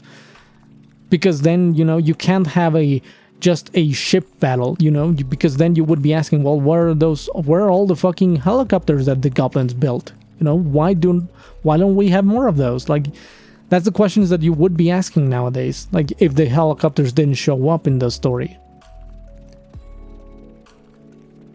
They are following the blueprints of Leonardo da Vinci. I only play WoW because I can't be working on Volpera. Yeah, pretty much. Same here. I like the races. I like the aesthetics of the game. I like the combat and whatnot. Like, I like the gameplay. I don't like the story of the game. Especially now with BFA. Like, I really don't like the newer story. It made more sense when it was a straight Warhammer rip. And the helicopters were a dwarf thing only. I know, right? Like, it sounds silly, but they made a better job when they were just like copying Warhammer.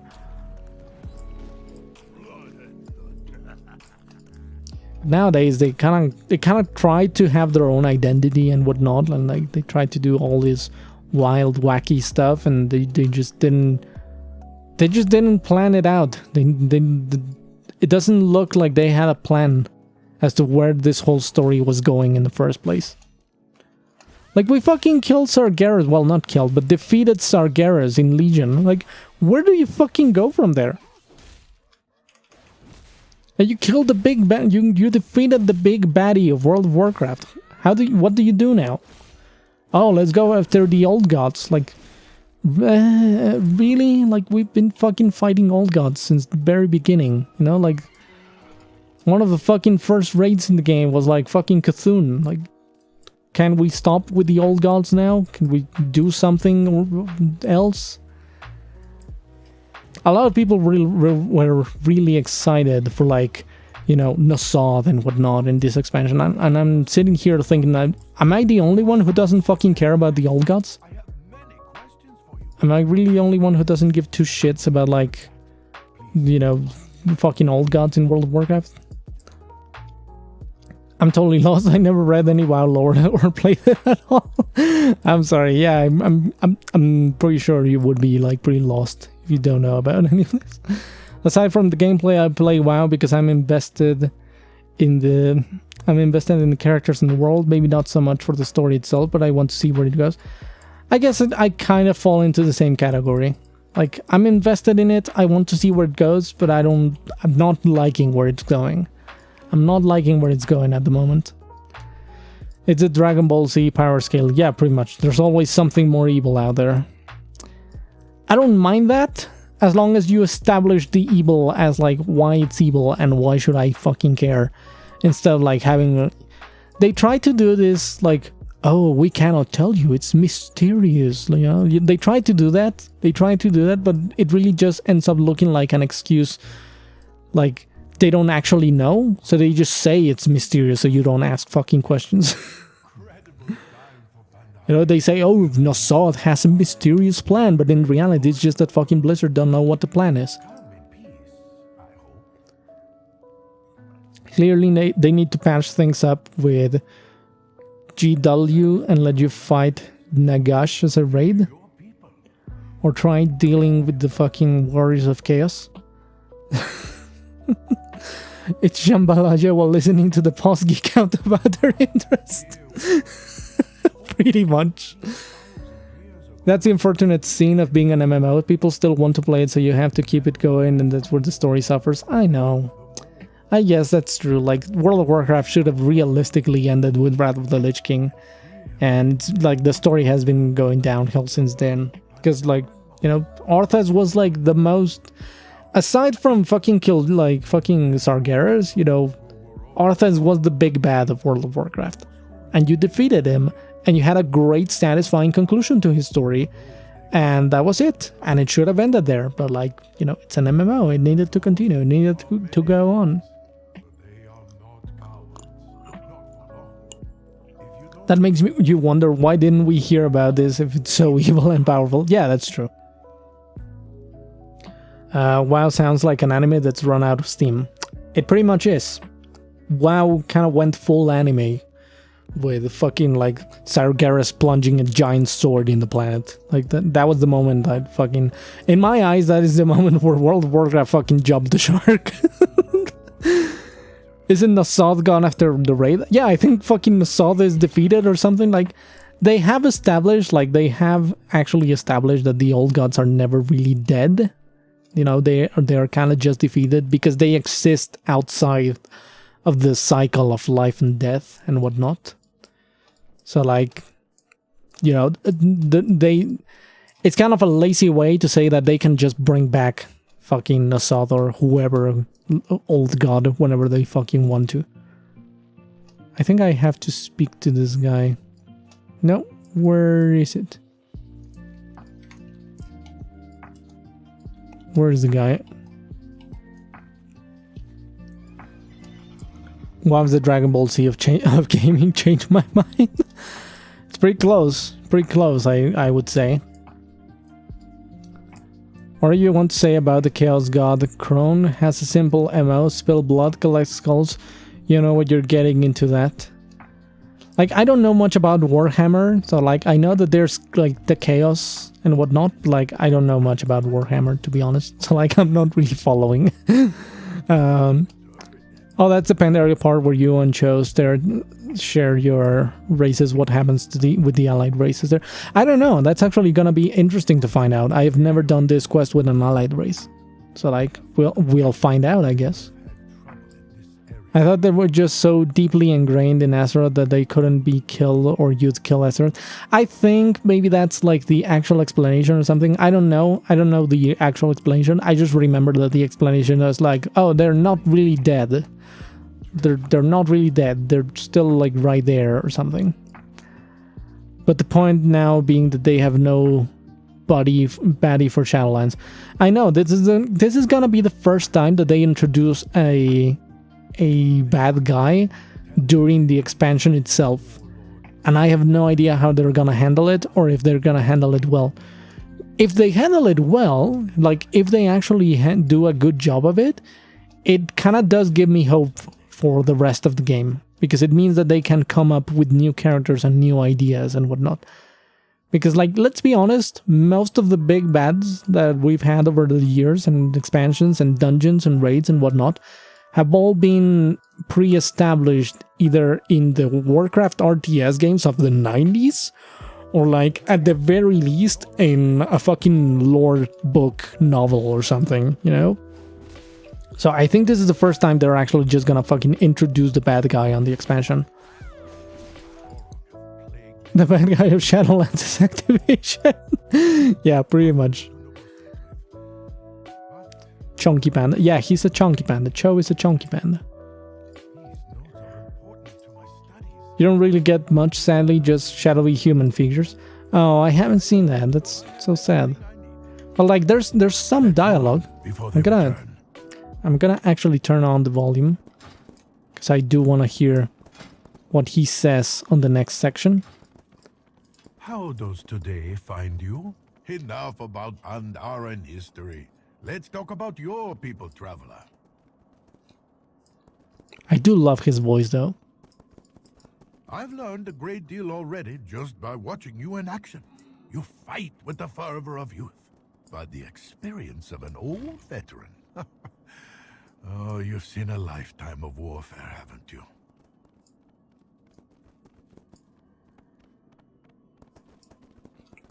That's actually something I like about the Old Gods lore. I hate the trope of he's so powerful it can't be killed, so we imprisoned it.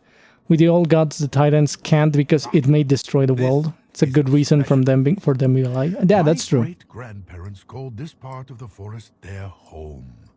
Come, this will take only a moment. We Pandaren do not worship our ancestors, but we revere their memory and the wisdom that they have passed on to us. It was my great-grandfather who first told me the tale of the Mogu that I recently shared with you.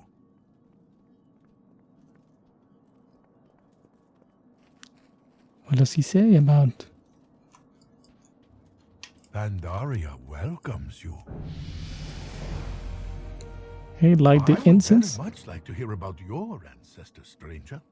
Light the incense, and let us reflect on where you came from, eh?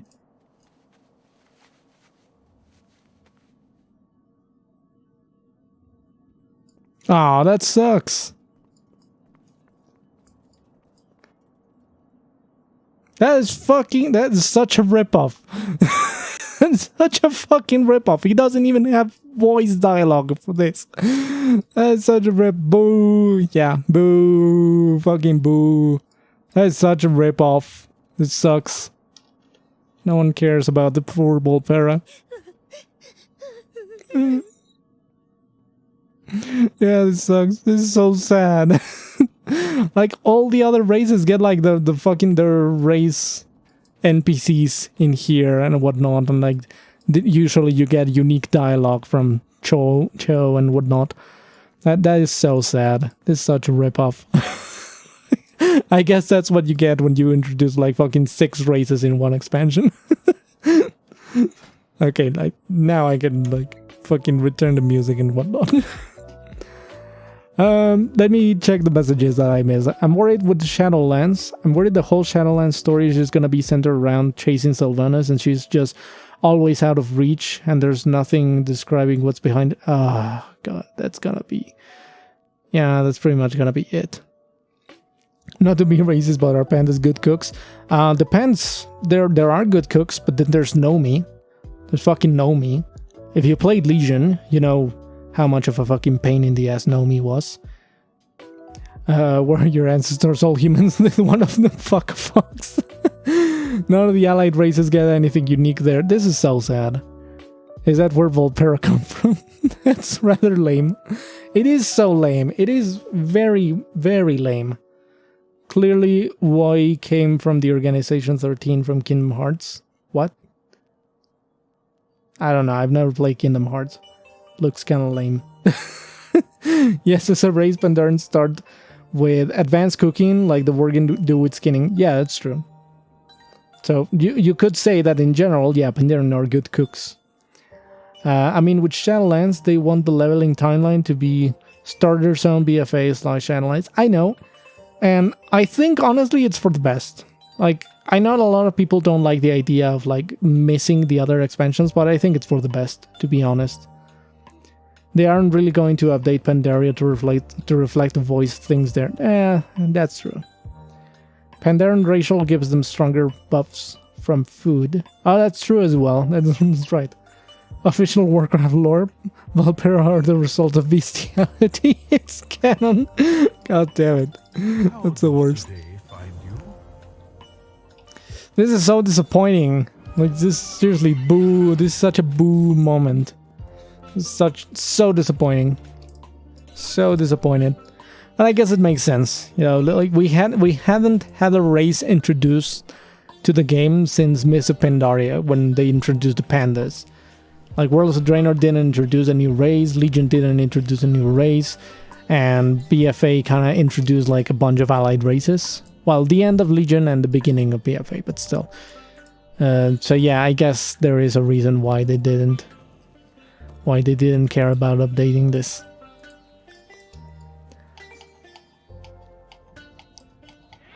That's because they're good eaters, not good cooks. Small PP moment. Yeah, that was a very small PP moment for Blizzard. Blizzard has small PP. They didn't update a fucking 8-year-old expansion. Small PP. The thing I liked about Pandaria was that they injected new lore into the world. It's a whole continent to explore with new stories and how it relates to the rest of the world. Yeah, I did like that. And they have hinted a lot of times about like the other side of the world. Like they kind of have implied that, you know, Azeroth, like the Eastern Kingdoms and Pandaria and Northrend are just like one hemisphere of the globe. So they have teased that a bit. There's always like the potential for them to introduce a new continent or something. So you're just gutting these gators for a quest. Yeah, pretty much. Just kill everything in World of Warcraft. You're a mass murderer in World of Warcraft. I think in any MMO, you're a fucking mass murderer. Just kill fucking everything for like pennies on the dollar or something. Mesoamerica expansion 1. I think that they kind of tried to do that with the Sandalari. Like the Sandalari seems to be pretty Aztec inspired, so I don't think we're gonna get, you know, a Mesoamerican expansion anytime soon. I did like that the Sandalari were like super inspired by the Aztecs. I really like that. It kind of does fit. Like the Aztecs was like, you know, like the Aztecs wasn't just some fucking like peaceful civilization or whatnot. Like they were fucking conquerors. Like most of the continent was conquered under Aztec rule. And they were very vicious about their conquering. They need to update the graphics in my opinion. Yeah, yes and no. Like I don't expect them to update like all the fucking old continent and all the things with newer graphics. And they have been actually trying to update a lot of these models. A lot of these models for the animals and whatnot, they have been updating for like the past 3 years, I think. So I was, you know, they are making an effort to update the graphics where they can. I don't expect them to revamp the whole game. Pretty much every race in the game is based on a real life culture. Oh yes, I know.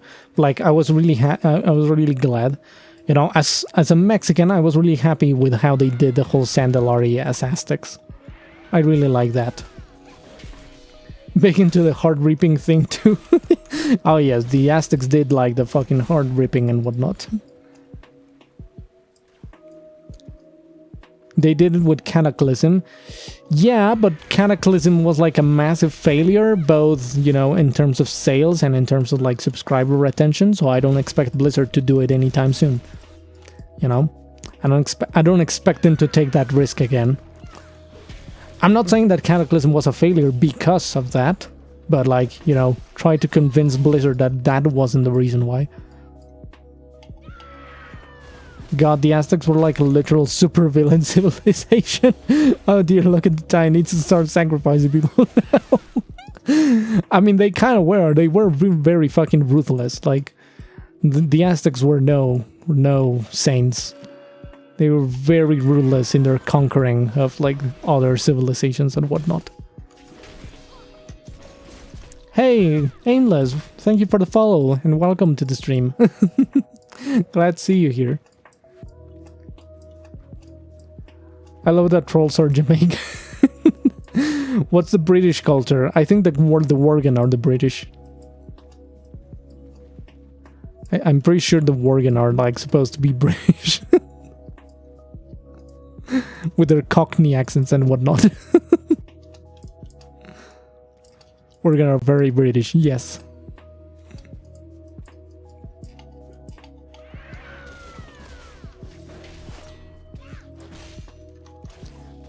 So what kind of what cultures do we have? You know, we have the orcs, which are kind of like, no, I don't know. I don't think they have like a totally like real counter in the real world. You know, you could argue that the Mongol Empire is like the inspiration for the hordes.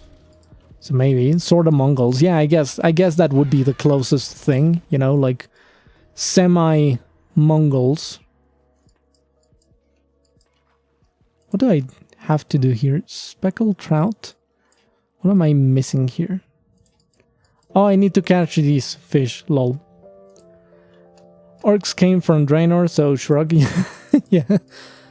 Stunner Team Fortress 2 when? Never. I don't play Team Fortress. I haven't played it in years. I got sick of it. I played it a bunch when I was like 15, and I kind of got tired of it, and I don't plan on playing it anytime soon.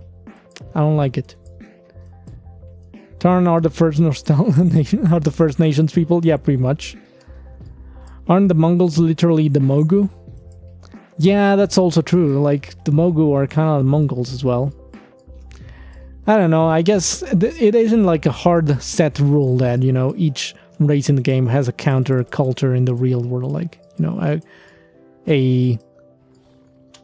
not a counter, what's the word that I'm looking for? An equivalent culture in the real world.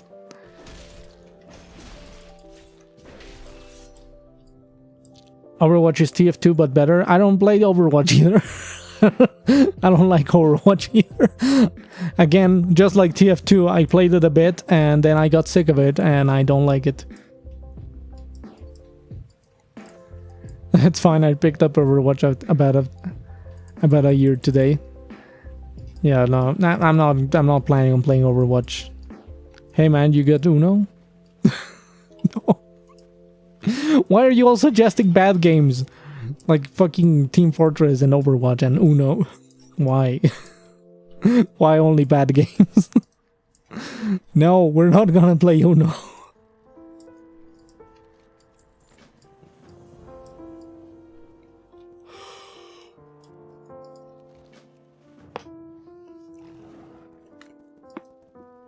I only play Overwatch with my buddies on occasion, so it never gets stale. I never played Overwatch alone. I only played it with friends, and even then I got tired of it. Like, I don't like it. I don't like it. It's very boring. Like, there's only one game mode, and it's like super stale and whatnot. Like, I don't like it. No, sir, I don't like it. Okay, fine, Minesweeper. Minesweeper is fine, actually. Minesweeper is a good game. Did I miss a quest over here? Let's play Top Trumps. I have no idea what that game is.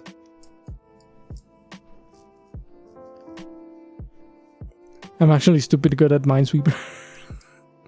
Once you understand the rules of Minesweeper, it's not really that hard. Like, a lot of people just don't know how to play it. That's the thing. People think that Minesweeper is just a luck game. It's not a luck game, it's a deduction game. Once you understand the rules, like, it's pretty simple. Someone on this random forum has suggested orcs are a very militarized African culture. I have no idea. Like, I don't know enough about African culture to make a statement about that. Goblins are literally American. Yes, pretty much. Goblins are like, you know, pre-human rights America.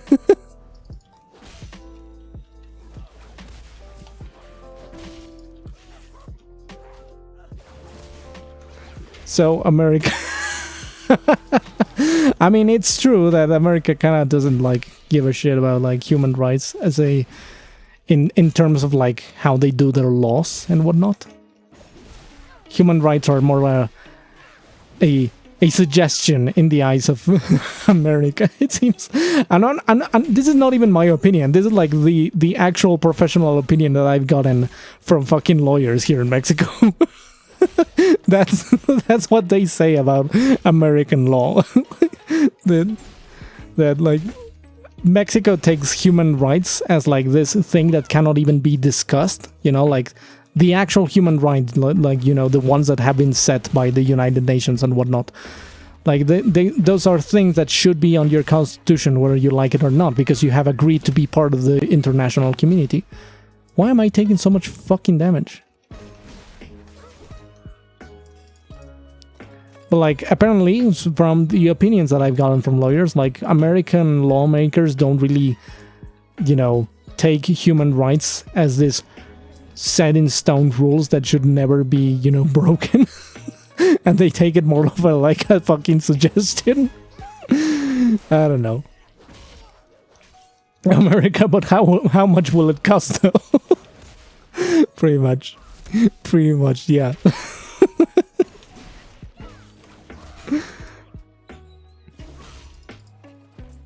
We gotta reopen the store so the billionaires can make more money, you know? Oh man. I think the worst part is like a lot of people, you know, like I don't want to get like overly serious in the topics, but like, you know, I do worry that a lot of people are gonna like be stuck without a job even after these stores reopen and whatnot. Like, and I feel like a worldwide recession is going to come, like, and a very big one at that. I don't think it's gonna be like a small recession. Hey, wow, ancient Greek culture when? I think that would be the fucking the Nidals before the fucking what's it called when they got flooded and whatnot? Like the fucking the Sundering. Yeah, the fucking Nidals before the Sundering. That's pretty much the ancient Greek culture in World of Warcraft. Kinda mixed with Atlantis as well, but still, you know, it's more like ancient Greek culture. We've already hit unemployment numbers not since the Great Depression. So yeah, I mean, I guess, you know, I don't know about American numbers, but yeah, like, yeah, it's gonna be tough. It's gonna be rough in the coming years, I think. Depending on how we manage this whole thing, like, it's gonna take us a few years to recover, or like, you know, maybe a few months if we're lucky. If I don't know, it's gonna be wild because it's like the whole world is gonna enter a recession at the same time. So like, it's not so much as like just one country entering a recession. It's like the whole world is gonna enter a recession.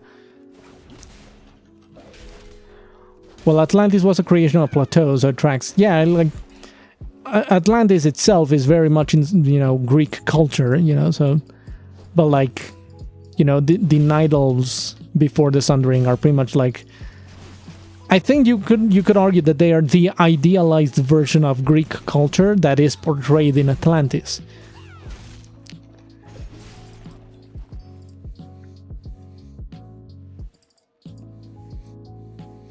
That would be fucking if that would be the fucking is definitely Greek culture.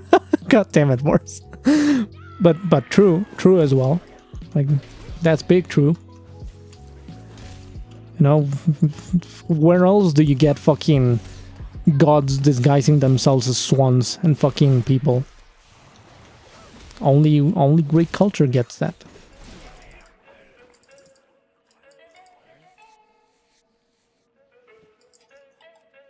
We're either going to end this year by remember when we were stuck indoors, or remember when we used to be able to go outside. God damn, like, yeah, it's gonna be wild. It's gonna be really wild to see where this whole thing is gonna end up. It's like it's gonna have ramifications in many areas. Like it's gonna have legal ramifications. It's gonna have like political ramifications. It's gonna have cultural ramifications. I don't think it's like the quarantine is just like the first step of this whole thing. This has been a fucking worldwide pandemic that has lasted fucking more than half a year now. So like it's kind of unprecedented in modern times. Like, you know, we had the fucking death, the fucking Black Plague and whatnot, and you know, even if this pandemic isn't as mortal, like not everyone is dying and whatnot, like it's still like enough of a game changer that a lot of things are gonna change. The redundancy, but whatever. But you know what I mean, I guess. Well, that's because Zeus is a fuckboy. Greek lore would just be so skimpy if Zeus wasn't a man whore. Wasn't it a cartoon movie where a princess gets turned into a swan? I mean, it's a fairy tale first and foremost, but yeah, it also got turned into a movie.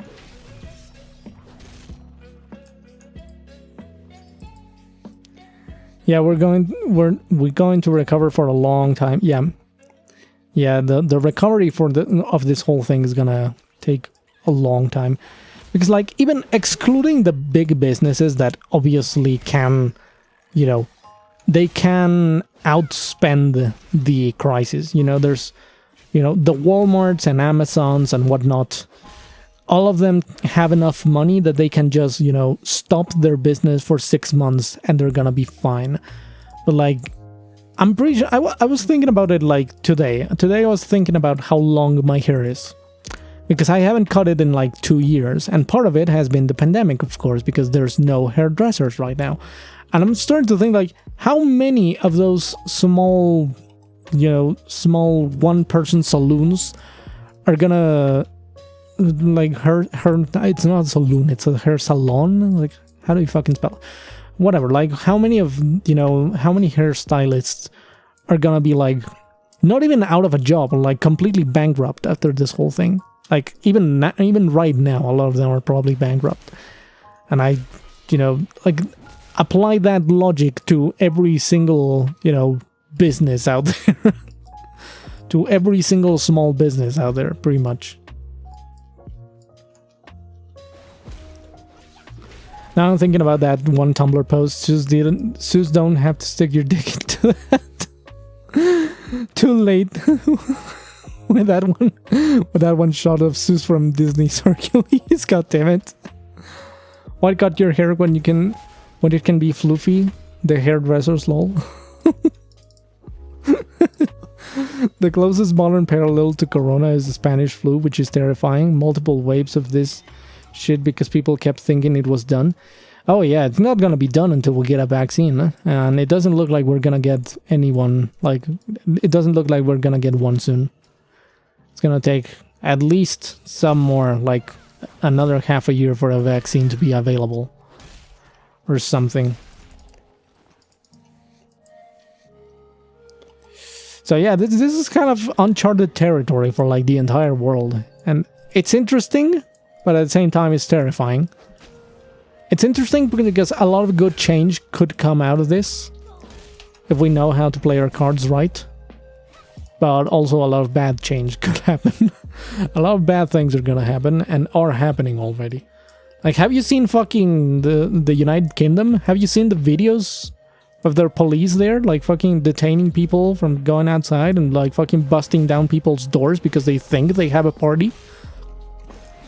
Like, that's a clear violation of due procedure, of human rights and whatnot. Like, I mean, I understand that, you know, there are times where health concerns are more important than, you know, your regular, you know, rights of free determination and whatnot, but still, like, yeah, there's a bunch of fucking weird shit that I've seen. I think you do live in the UK, Willem, don't you? Or am I misremembering that? Also, I think I'm done with this quest and I was still killing people here. So, can you confirm or deny any of those things? Thorn 2 now? Oh yeah, Thistle also lives in the UK now. I don't know, I've just been seeing a lot of videos and hearing a lot of horror stories from the UK. I haven't seen it myself, lol. Okay. Okay, so it's not as... Maybe they are isolated cases then. But still, like...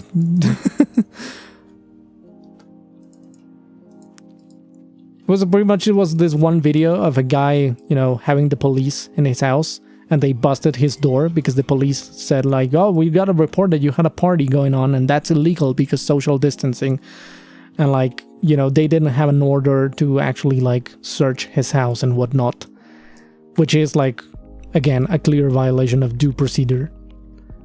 The UK that waited too long for the whole lockdown and we took a huge hit. Oh shit. Damn. I mean, I'm actually glad that, you know... Sounds like the US, honestly. No knock warrants. God damn it. Like, here it's a huge deal. Like, fucking due procedure is a huge deal. It's funny, because Mexico is filled with corruption, but at the same time, the corruption comes and bites them in the ass a lot of times.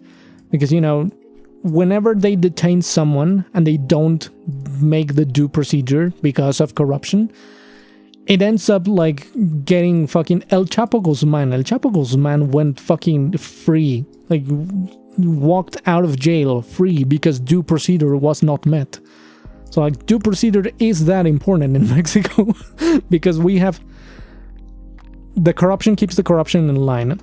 Not so much. It's more so that the corruption shoots itself in the foot. Like, by doing things in the corrupt way... you end up hitting a wall because there's always a counter lawsuit. Like whenever someone gets detained, we have a legal recourse in Mexico called amparo, in which you pretty much state your case to the government that say, you know what, like this, I am asking for the suspension of my punishment because the due procedure was not met. And then an investigation on the due procedure is launched. Because Mexico has such a massive history of corruption and a lack of due procedure that this mechanism was like introduced in like the 90s, I think. And it has been the fucking bane of corruption ever since. Like, at the very least, when it comes to criminal detainment, you know, whenever you detain someone with criminal charges, it has been the bane of that because...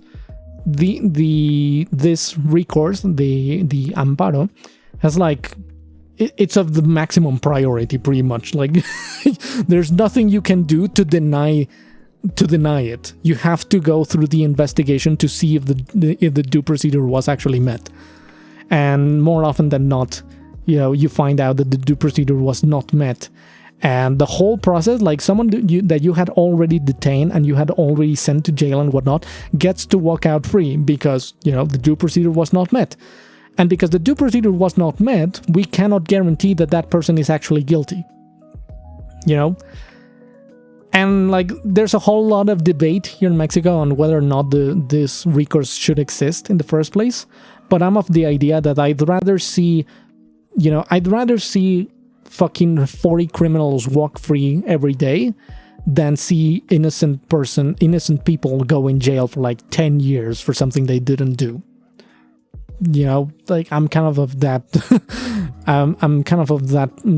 mentality. I think the priority should be to actually prioritize that the people in jail are actually guilty of whatever they did, you know? It's very interesting. It's very interesting because it apparently, like, again, I now know a lot about Mexican law because my brother is studying law. My brother he's almost graduated from law school, and well, he pretty much tells me about all this stuff, and now he has a bunch of lawyer friends who also tell me about this stuff. So, like, you know, I get to learn a lot about Mexican law nowadays. Congrats to him. Oh, thank you. Yeah, like I'm pretty happy for him. Sadly, he's not gonna get a graduation because, you know, because of Corona. But still. But yeah, like this whole like legal mechanism to check for the existence of due process has done more good than has more pros than cons, in my opinion. It's not entirely flawless, but it does more good than it does harm. Keep your eyes peeled. Well, that's good. I mostly know how to swear in over half a dozen languages. Money, friend. You've also abolished capital punishment, unlike us. Oh yeah, we also have fucking... We abolished capital punishment. We also abolished slavery like fucking half a century before the United States. I mean, not to brag or anything, but like... God damn it. We also didn't have like fucking segregated bathrooms and whatnot. I'm sorry, but like I always find it like really odd. We still haven't actually abolished slavery, actually. I mean like, you know, like slavery approved by law. Literally, it is permissible as a legal punishment. Oh shit, I didn't know that. Holy fuck. God damn it. Okay. I take down what I was saying. I take back what I was saying. Jesus Christ. Oh my god, no, that's so bad. That is so bad. Honestly, the more I grow up, the more I appreciate my country compared to the United States. It's funny because like during the 90s and early 2000s, like most Mexicans looked to the United States as a role model, so to speak, like, oh, that's what we should aspire to be. And then slowly but surely we started learning about the United States, and we're like, you know what, maybe we're actually not that bad over here. Maybe it's actually not that bad the way we do things here. We have a really good PR team. But no, we're kind of a dystopia here. You know, whenever you start learning about all of that stuff going on in the United States, you start to understand why things like Blade Runner exist. You know, like Blade Runner wouldn't exist if the United States was as fucking terrible. And, well, I don't want to say terrible, but like as dystopian as it is. I don't want to insult anyone's country, but like, you know, it does sound awful. Like a lot of it does sound awful. Stunner, can you answer something? I don't know if you're aware, but Chavo del Ocho is huge here in Brazil, like pretty much ingrained into our culture. Everyone knows the characters and the jokes. It even is still aired on TV. Is it still big in Mexico? It is part of popular culture. Like, people know who the El Chavo del Ocho is, and they know the characters and the common jokes and gags and whatnot. But it's not that popular anymore. Like, a lot of people don't really watch it anymore. I don't watch it. I haven't watched a single episode of that for like years now. I know it hasn't been like, they don't make new episodes. I think they made an animated series or something like a few years back, but yeah, like it's not a big hit here in Mexico. I have heard that it's actually like a big hit in Latin America as a whole, but like, yeah, here in Mexico we have grown past El Chavo del Ocho. It's amazing that we were once the land of opportunity. I know, like it feels so distant. I think that's basically what the millennial generation in general has been doing for the past 2 decades. Countries are weird, yeah. Why South and Central America is so fucked up? Because we literally started wars over fruit prices. I mean, again, not to shit on the United States, but yeah, like whenever people ask, like, why is Latin America such like such an unorganized mess, and why are there so many dictatorships and whatnot in Latin America? Usually it's because of United States intervention in the 60s and whatnot. Like, the biggest massacre that we've had here in Mexico happened in October 2nd of 1968, I think, when Mexico was gonna host the Olympics. And there were a bunch of riots and whatnot prior to the Olympics. And apparently, like, here's the thing, like, we've known, like, quote unquote known that this was the real story, but we didn't have any official confirmation until like Obama released some from documents from the CIA in like 2013 or something like that. So like what happened apparently was that Mexico was gonna host the Olympics, and there were a bunch of riots going on in the streets. And apparently we got threatened by the United States by, like our president got pretty much a ultimatum, and the United States was pretty much saying either you put order or I'm gonna fucking put order, like pretty much we were threatened with military intervention from the United States in the mid-60s. And because it was the mid-60s, military intervention from the United States was a very real threat. And our government decided that instead of having, a military intervention by the United States, they would much rather just kill more than 10,000 people rioting in the streets. So that was something. So that was a thing that happened here in Mexico, and it's still protested about to this day.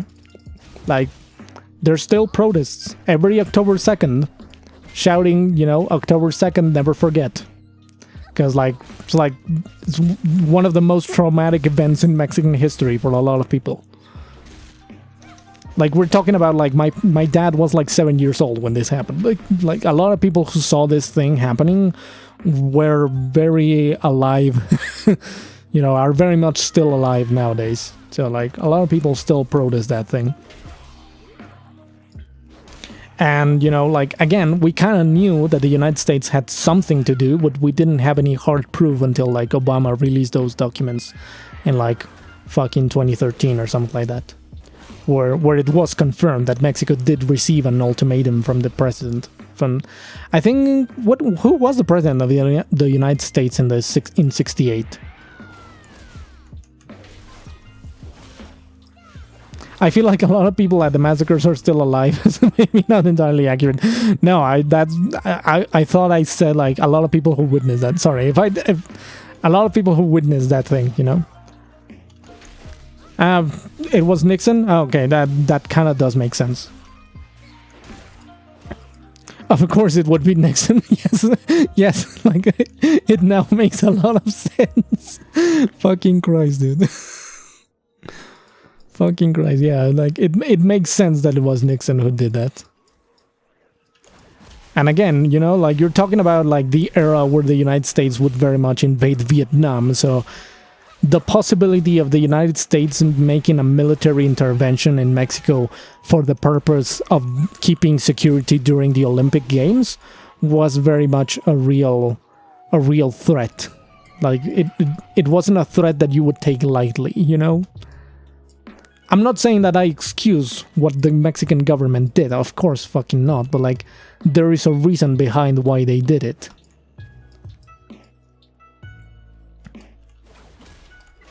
So you combine a corrupt government with a fucking military threat from the United States, and, you see what happens now. God damn, I'm gonna get in so much trouble one of these days for all the things that I talk about on stream.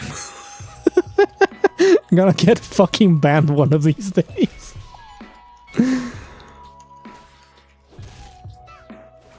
My curiosity asking people says that Nixon didn't become president until November of 68. Okay, so it was the one before Nixon, which was... I think there was someone in between Nixon and JFK. And if it wasn't like the president of the United States, it was probably some fucking like military secretary or something like that. LBJ. Who is LBJ? Bixen. God damn it. Lyndon B. Johnson. Okay, so maybe he was it. He was one. I don't know exactly. I would have to check the information again because I can't remember off the top of my head who made the call to Mexico, but still. Like that was big news over here, Whenever Obama released all those fucking classified documents, Like, it was fucking huge news here to have confirmation of the theory that everyone had at the moment. Like, we finally had the proof that the government actually received a fucking threat from the United States. Which we had been theorizing for like decades at that point. So like, it was covered by national news. Like, it was no small thing. Didn't think I'd have a history lesson this stream, but damn, this is good learning. Oh yeah, like, Mexican history is filled with very interesting stuff. As far as I'm aware. And, why am I having such a hard time pronouncing aware? As far as I'm aware, Mexico does have a lot of interesting stories. Some very tragic, some very sad, but still interesting nonetheless. Have you read the internal stuff of the US government was doing in the 60s? MK Ultra, COINTELPRO, fucked up shit. Oh yeah, didn't they also like they had a plan to fucking pretend a terrorist attack and blame Cuba for it during the fucking missile crisis? I think they did that. Or like, I think they kind of tried to do it, but JFK denied it or something like that. Or like, not denied it, like JFK put a stop to it. Bomb threats. Yeah, like they had a bunch of weird shit. Like, honestly, like so much shady stuff. I don't know if you heard, there was this news like a couple months back that some European investigation found out that a lot of the encryption and security software that the European Union uses to encrypt all their government data is actually run by a fucking like, it's a company that's just a facade for the CIA. So like, the CIA has had access to the European Union classified documents for like decades now. And it was this huge news, and here in Mexico, like, we were just laughing because like, we're like, of course the United States was behind it. Like, who wouldn't think that the United States wouldn't be spying on everyone else? Again, because we have so much history in Latin America of the US government messing with us, like messing with our governments and spying on us and whatnot and starting fucking wars in here, that the fact that the United States is fucking spying on the European Union doesn't surprise me in the slightest. My mind has gone numb. We also tried mind control via LSD and just straight up started murdering all the actual left-wing people, like the original Black Panther Party leadership. I don't know much about the history of the Black Panthers and whatnot. I know that they are very controversial for some reason, but like, I don't know much about it.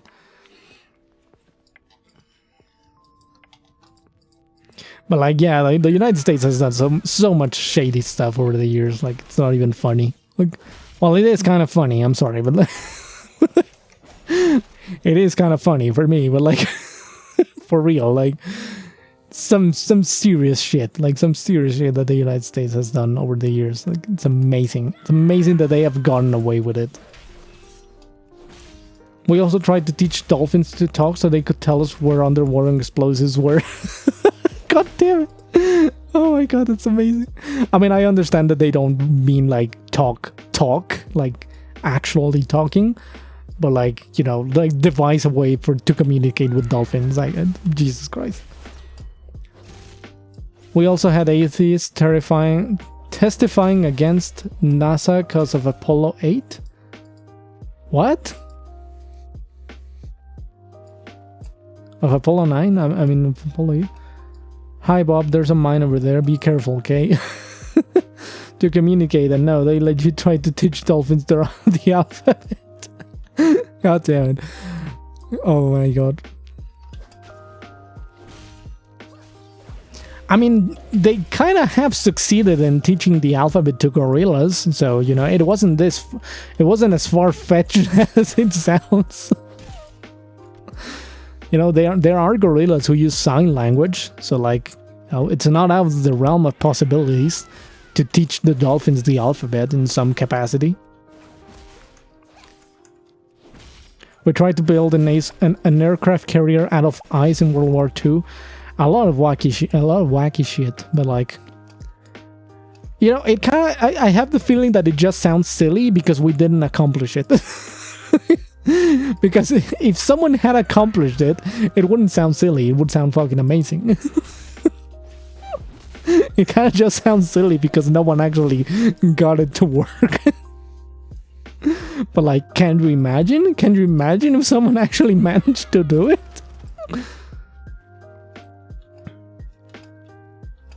This dolphin story is more wild, but I won't spoil it. Alright, that's fine.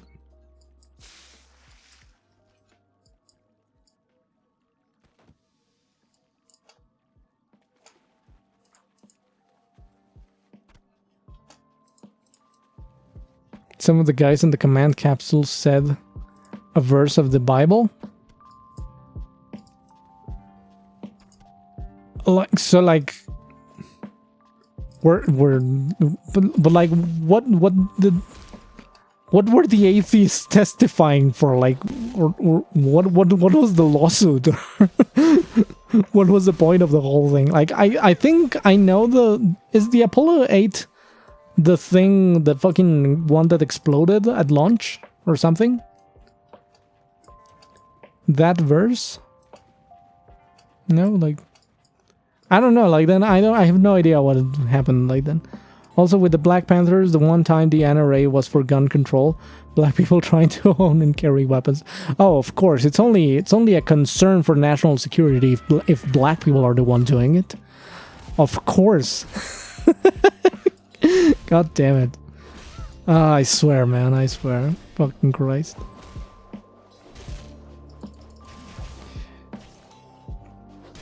It really does feel so weird to hear about countries like the United States having so many problems with governmental racism, like that. I don't know, like, you don't hear from that kind of stuff over here. I don't know. I mean, I guess it's because there's not a lot of, you know, black people in Mexico, I guess, but like, you know, still, you know. The one that exploded at launch, which one, Lomao? Wasn't there this one, like, this very famous one that fucking, like, exploded at launch and a lot of people died in it? Like, a teacher or something like that? Yo, A Challenger? Yeah, that was the one that exploded, right? be good.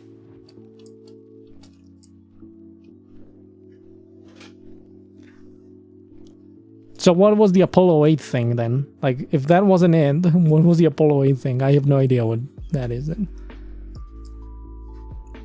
It's sad that one line from Futurama is becoming more and more appealing by the day. I don't want to live on this planet anymore. I would just say, just don't live in the United States. Just live in Mexico. Mexico's pretty cool. This is definitely not propaganda paid by the state. Totally not being paid to say that. No, for real, I'm not getting paid to say that.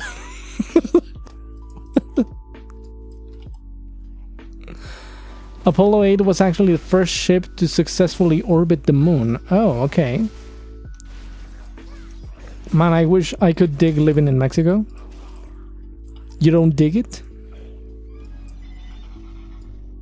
Oh wait, no, you said I could dig living in Mexico. Sorry, I read that wrong there. Sorry. Apollo 8 was the first spacecraft to carry humans on orbit around the moon. Christmas Day, the guys started to say the verse of the Bible. Then when Apollo 11 was going on, the atheist was suing NASA. God fucking damn it, man. Those are the kind of atheists that make me ashamed of saying that I am one. Like, atheists get such a bad rap because of people like that.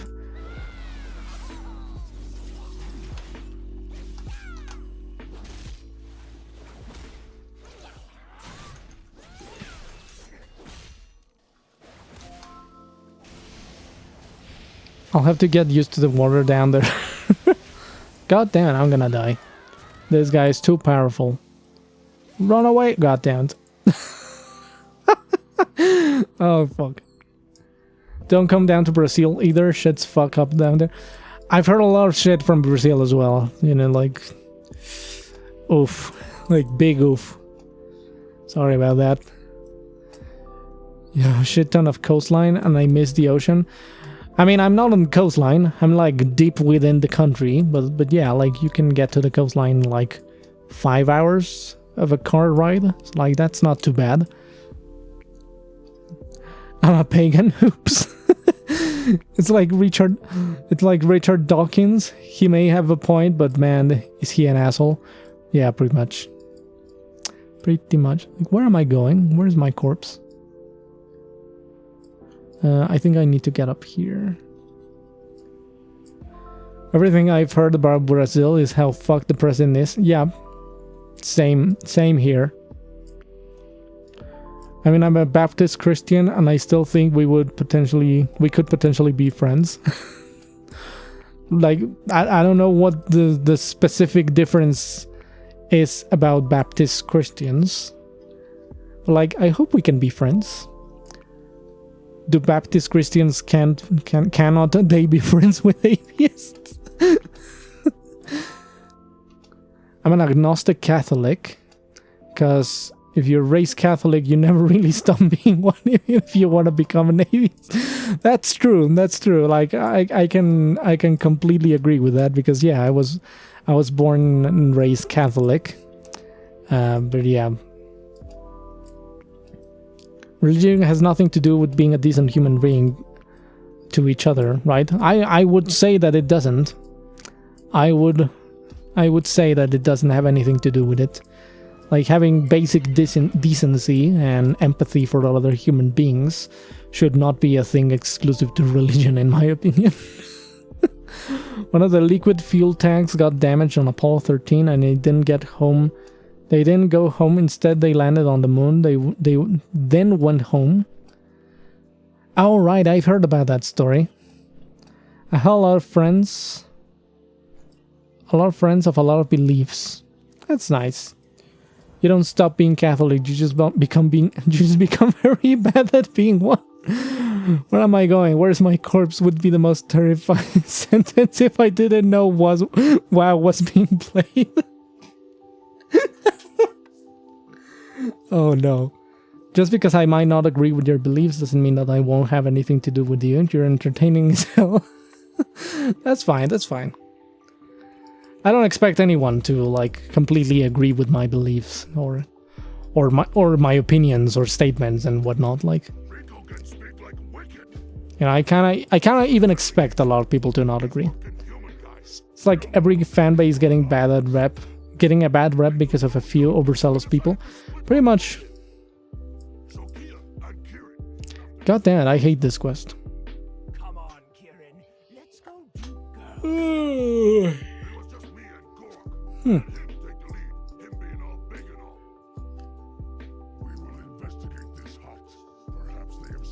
Why can't I move? Oh, I can move now. That was weird.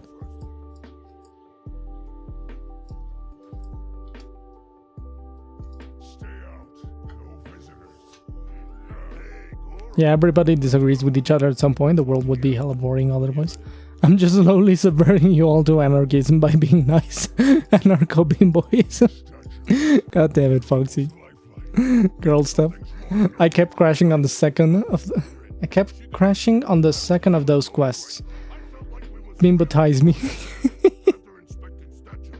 Anarcho-beam-boys. God damn it. Oh no. There's some big pauldrons indeed, yeah. Fucking orcs get the biggest pauldrons, and pandas get the biggest ass. Like, look at that ass.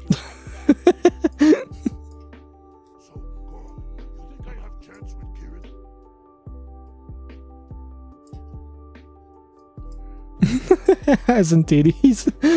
Put panda-sized ass.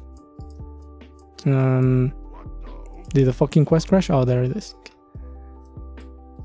On Fennec. Put panda-sized ass on Fennec. Oh no. Bit much. It's never too much. There's no such thing as too much ass. We traveled south until night fell.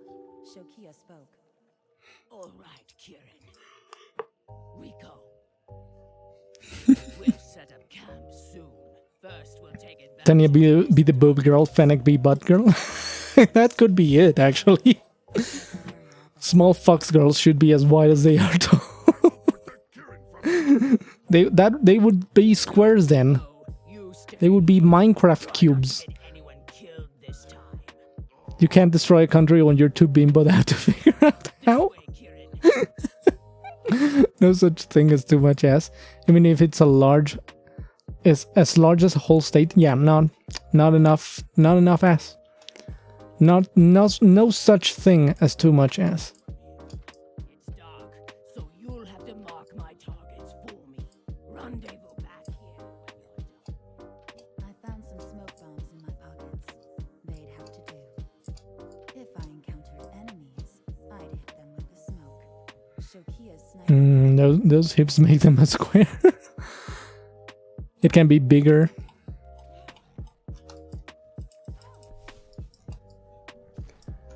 Okay, now I know my next commission.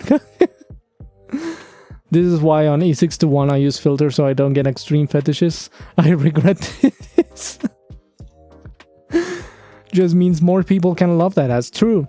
More people can snug that ass at the same time. And that can only be a good thing. Why are these keys not bound to anything?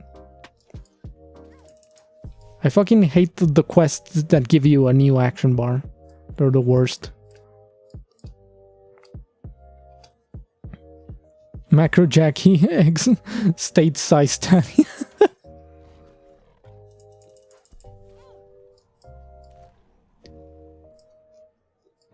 You think this is extreme, my sweet summer child?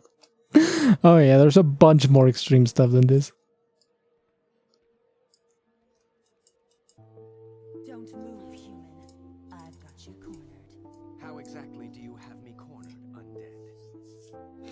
Jupiter size ass and tits. Yes. Macro Tanya would be so good though. I should make another one of those Macro Tanya stuffs. Like, I did one. Like, I could make another. That would be fun. I haven't even hit Anal Soul War yet. What even is that? What the fuck even is that?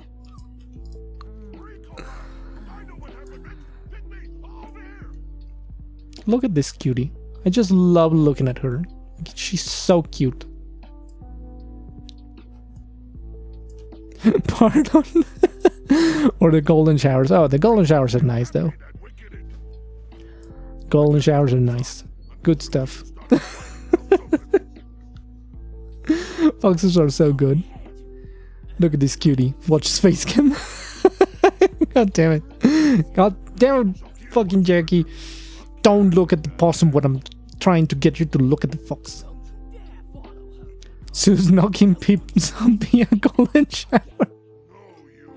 Wait, is that actually like part of a myth? I have no idea. I like to see you stop me. God damn. Oh no.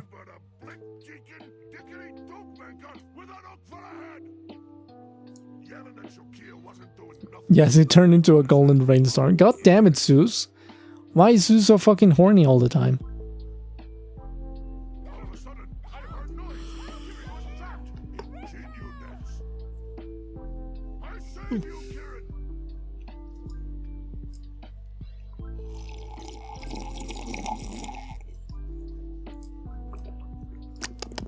Having a big sip over here. Zeus confirmed the horniest on main. Yeah, Zeus is pretty horny on main. Where do I have to go? I'm supposed to be here, I think. Oh, there it is.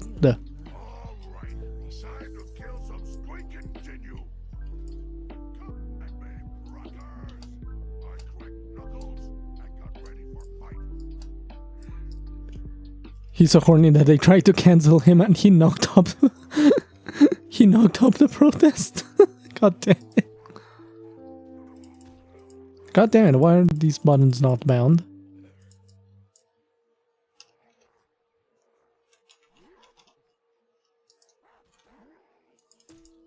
I can't open my fucking add-on settings while here. Keys cannot be bound in combat. God fucking damn it, man.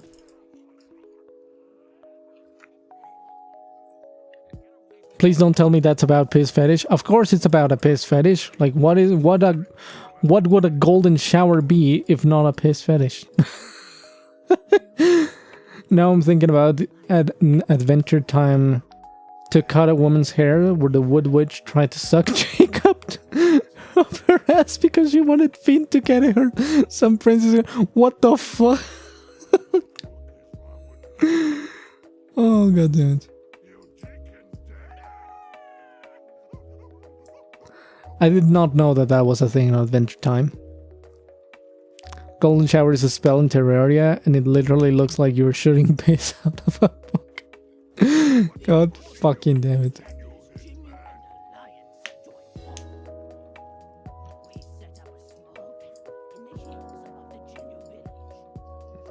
God damn it, why can't I move? I hate these fucking story segments, I don't like them.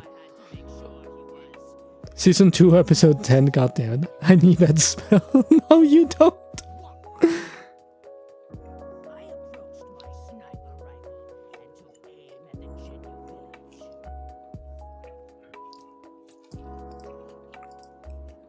God damn it, this is the worst part of the quest.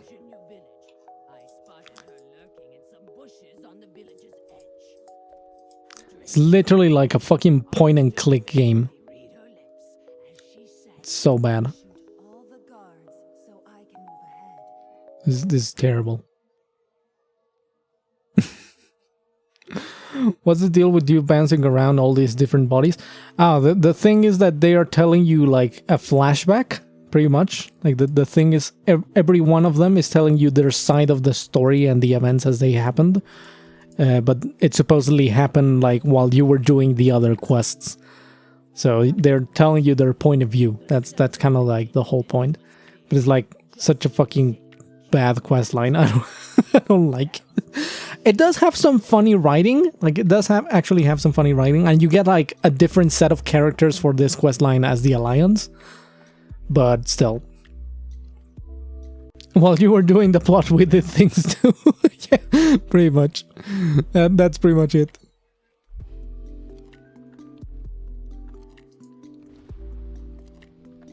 So here, for example, like she's placing like barrels of plague gas and whatnot, and you have to shoot the barrels now.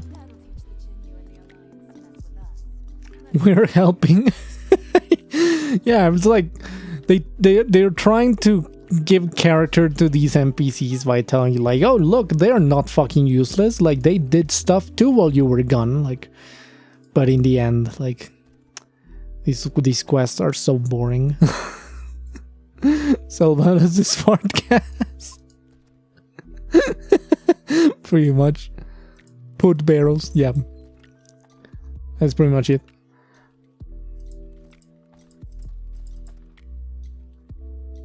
But in the end, they were in fact useless. Kinda, yeah.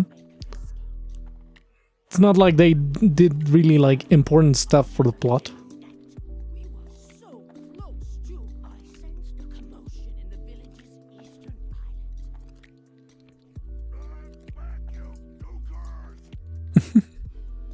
The funniest part of this whole story is that this monkey boy, the Holson guy called Rico, is like in love with the undead girl.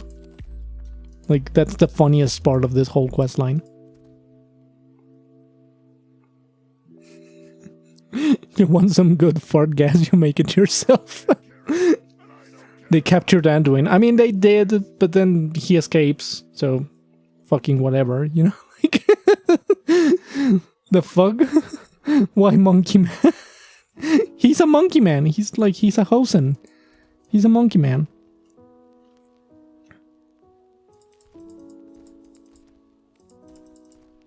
Like I'm not I'm not making this shit up. They are monkeys. Like they are actually monkeys.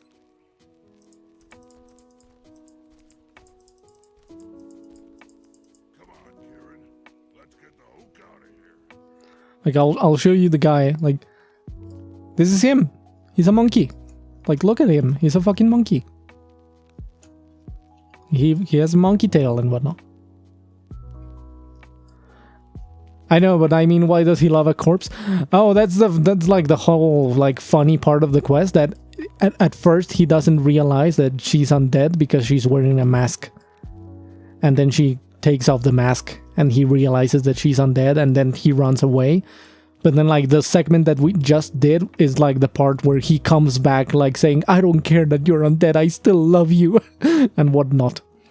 Like, it's a funny quest if you take the time to like read the fucking dialogue and whatnot, but like the gameplay is so fucking boring. And that's it. We finished the fucking quest line. Amazing.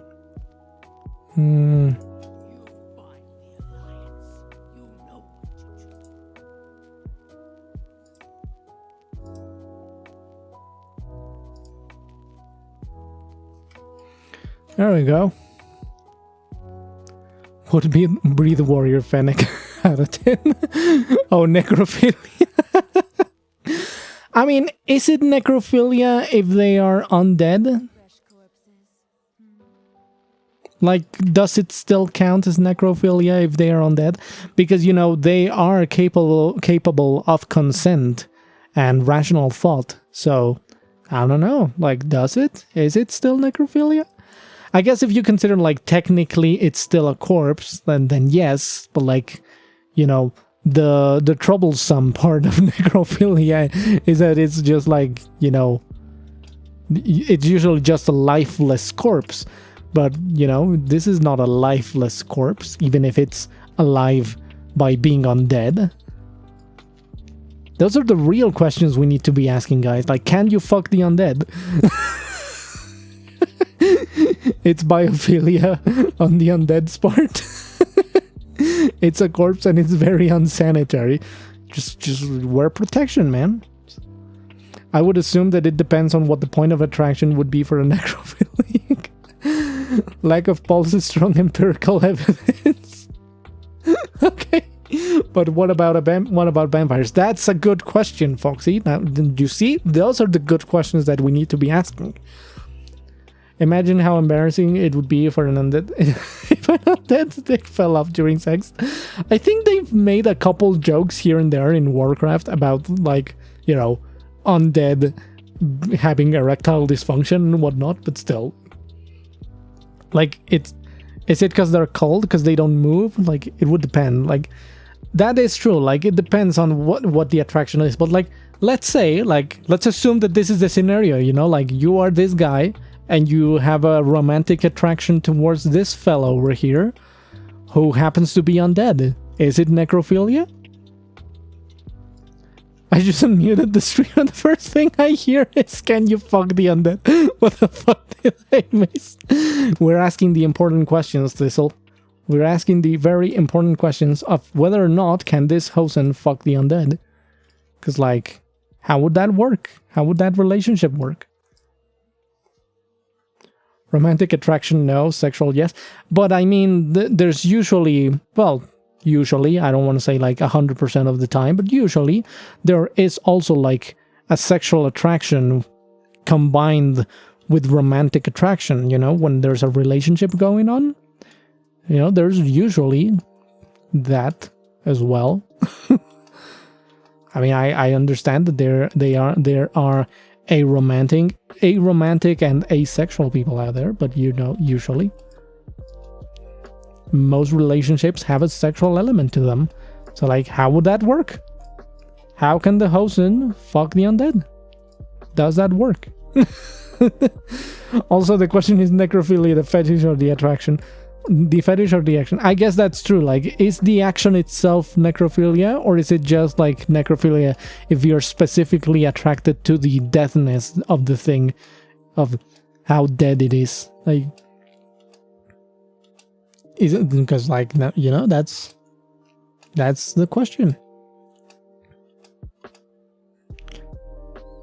Okay. Okay, but what if he's into cucking and she gets fucked by another undead, but he watches? Is that still necrophilia? That's a good question. That's a good question. I don't know. I don't think it would be necrophilia between two undead. I don't think that counts. No, I don't really think it's the I don't really think it's the question. Forsaken are like sewn together, so maybe the boobs belong to someone else. That is true.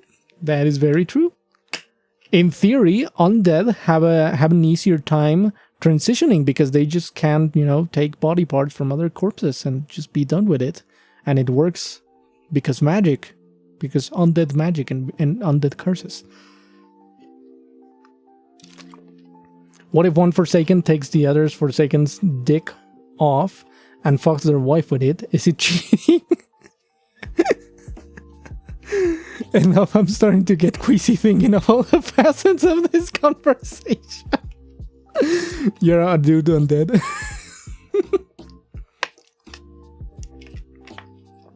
What if human fucked an anthro animal? Is it bestiality? I mean, is it? An anthro animal is not like a plain and simple animal. Like, it's a humanized animal. Again, capable of rational thought and expressing consent. So, like, would it be bestiality as well? But you end up with Tanya's tits sewn into you. Anthro literally means human. I know, that's the thing, you know? Like, you're a humanized animal who is capable of consent and telling you whether or not they want to fuck. So, like, you know, can you fuck them? I think bestiality implies a lack of sentience. Yes, that I would assume that.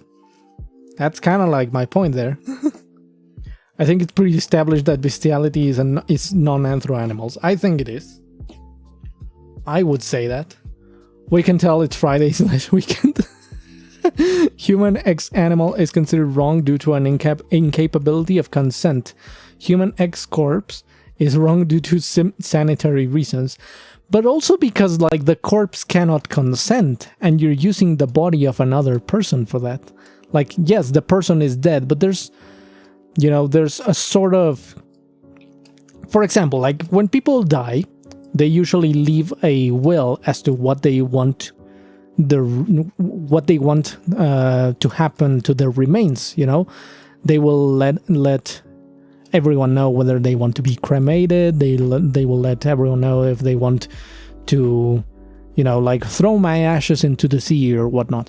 So there is a certain, you know, consent that you need in order to do something with a corpse. You know? You can't just cremate someone if they didn't ask you to cremate them. That would be mean. Like, even if it's not illegal, you know, it's like, you know, it's not nice.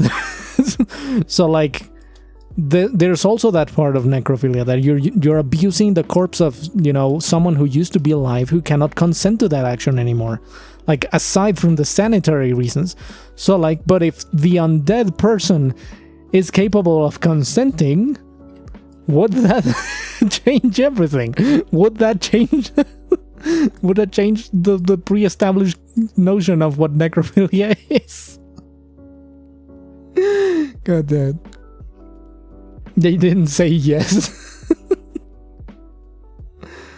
That, and there's the whole messy issue about the composition, pun unintended, STDs and STIs for these things, necrophilia. Imagine if someone dies and has in his will, I want to be preserved to have people fuck me. Okay, I think that's still something you cannot do, but still, like, we're talking about a fantasy setting here. But it still is bestiality if the animal is the one doing the fucking, because dolphins are straight up and can and will try to fuck humans. But like you just said it's that would be rape because the human did not consent to it. So it's still bestiality. Yes, I guess so. We are considered animals still, as we are our own species. No, but for real, like, even if the dolphin starts the whole thing, like, you know, and even if you wanted that thing to happen, it would still be bestiality because there's no way to get clear consent out of a fucking dolphin. Hard to consent without a jaw, yeah, pretty much. I would also presuppose that the undead would embalm or preserve themselves in some way. Yeah, they do. That is actually established in lore that they do that. I love how tickled all this thing is making you. It's making me laugh a lot. I'm sorry.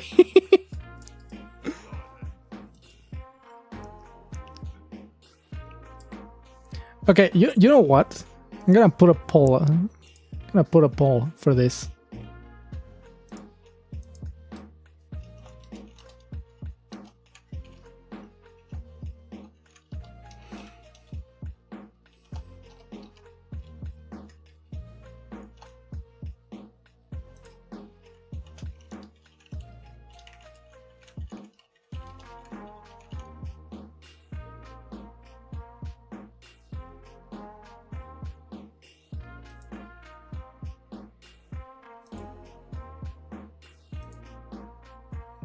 Okay, there's the poll. Like, is the poll showing up?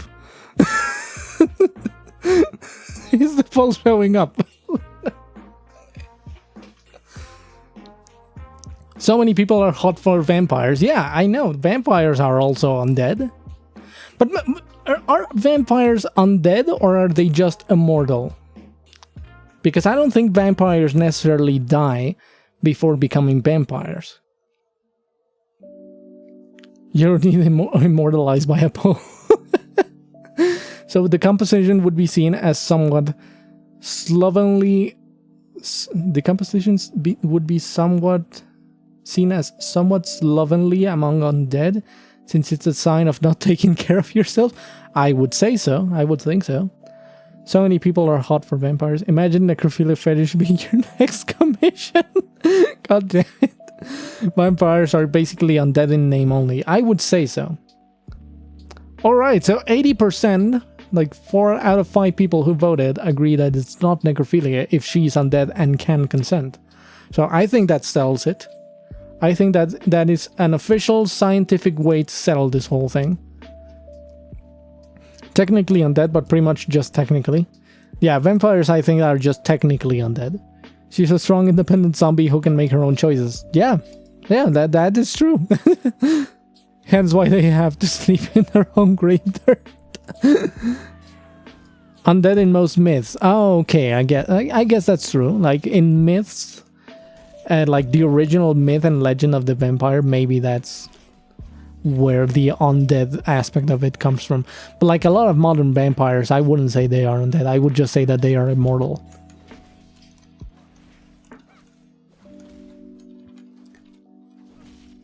I love how tiny you are compared to the...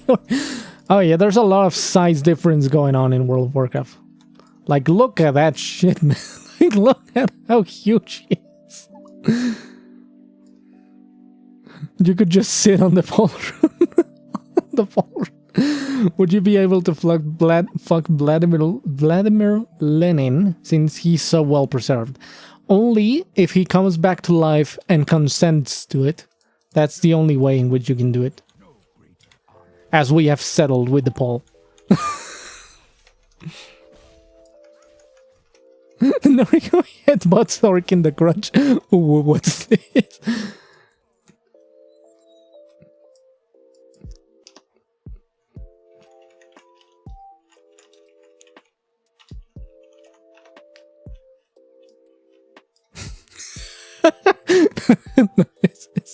Notices your son.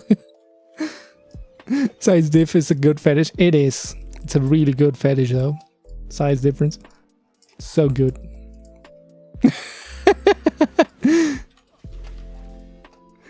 Both Para Torrent win. I'm not that much of a fan of Torrent, to be honest. Like I don't like them that much. They're kinda ugly. Kinda ugly in my opinion. Like, it's funny because I like cow anthros, but I don't like Torrent specifically. I don't like the way they do their necks. They look like they have a hunch, and I don't like that.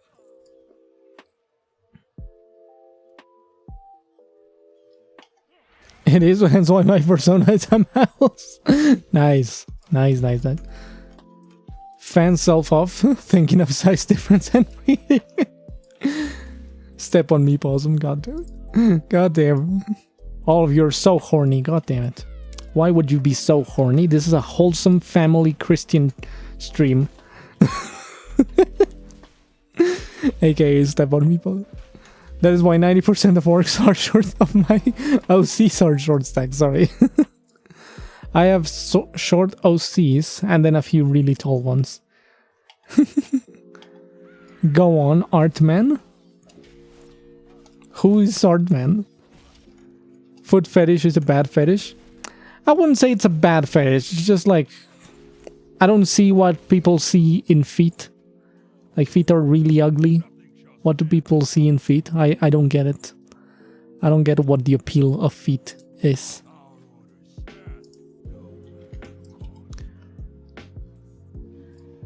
Oh wait, I'm sorry, I thought Aardman was like a reference or something. I forgot that there's like Aardman here on the chat. Well, Mars, think of a cute little foxy there getting bred by a big burly panda. Then the baby growing up nice and huge inside her tiny God damn it. Aardman, you should meet my Lucas deer fox hyper hybrid over 7 feet tall. Feet. Yeah, feet meh, paws actually cute. Yeah, I would 100% agree with that. Paws are cute. Paws are cute. But still, I wouldn't say I have a fetish for paws. I just think they're cute.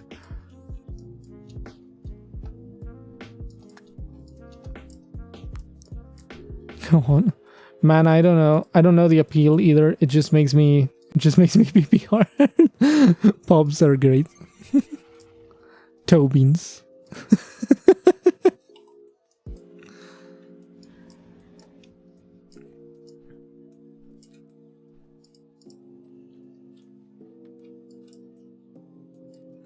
Mama having a tummy bigger than herself. And Papa being able to cart her around effortlessly in his arm. That is a good scenario though. That is a good scenario, art man. Hyperpreg is my jam. I know, right? Hyperpreg is so fucking good though. I need to draw more of that. Haven't drawn Hyperpreg in a while. I need to make more of it. My gnome's been doing that for a while, more or less.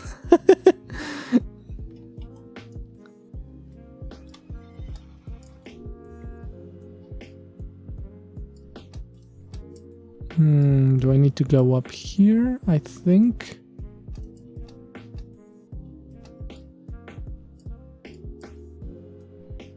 Alliance camp destroyed. Okay, so we do need to get up here and destroy their camp.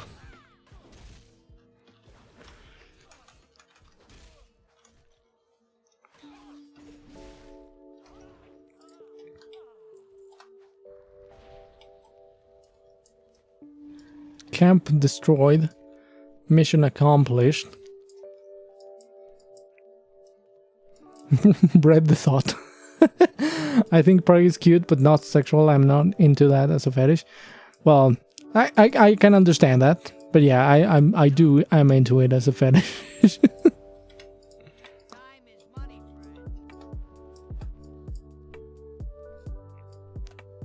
All good. I was just gonna dump some commissions in there for you to peruse.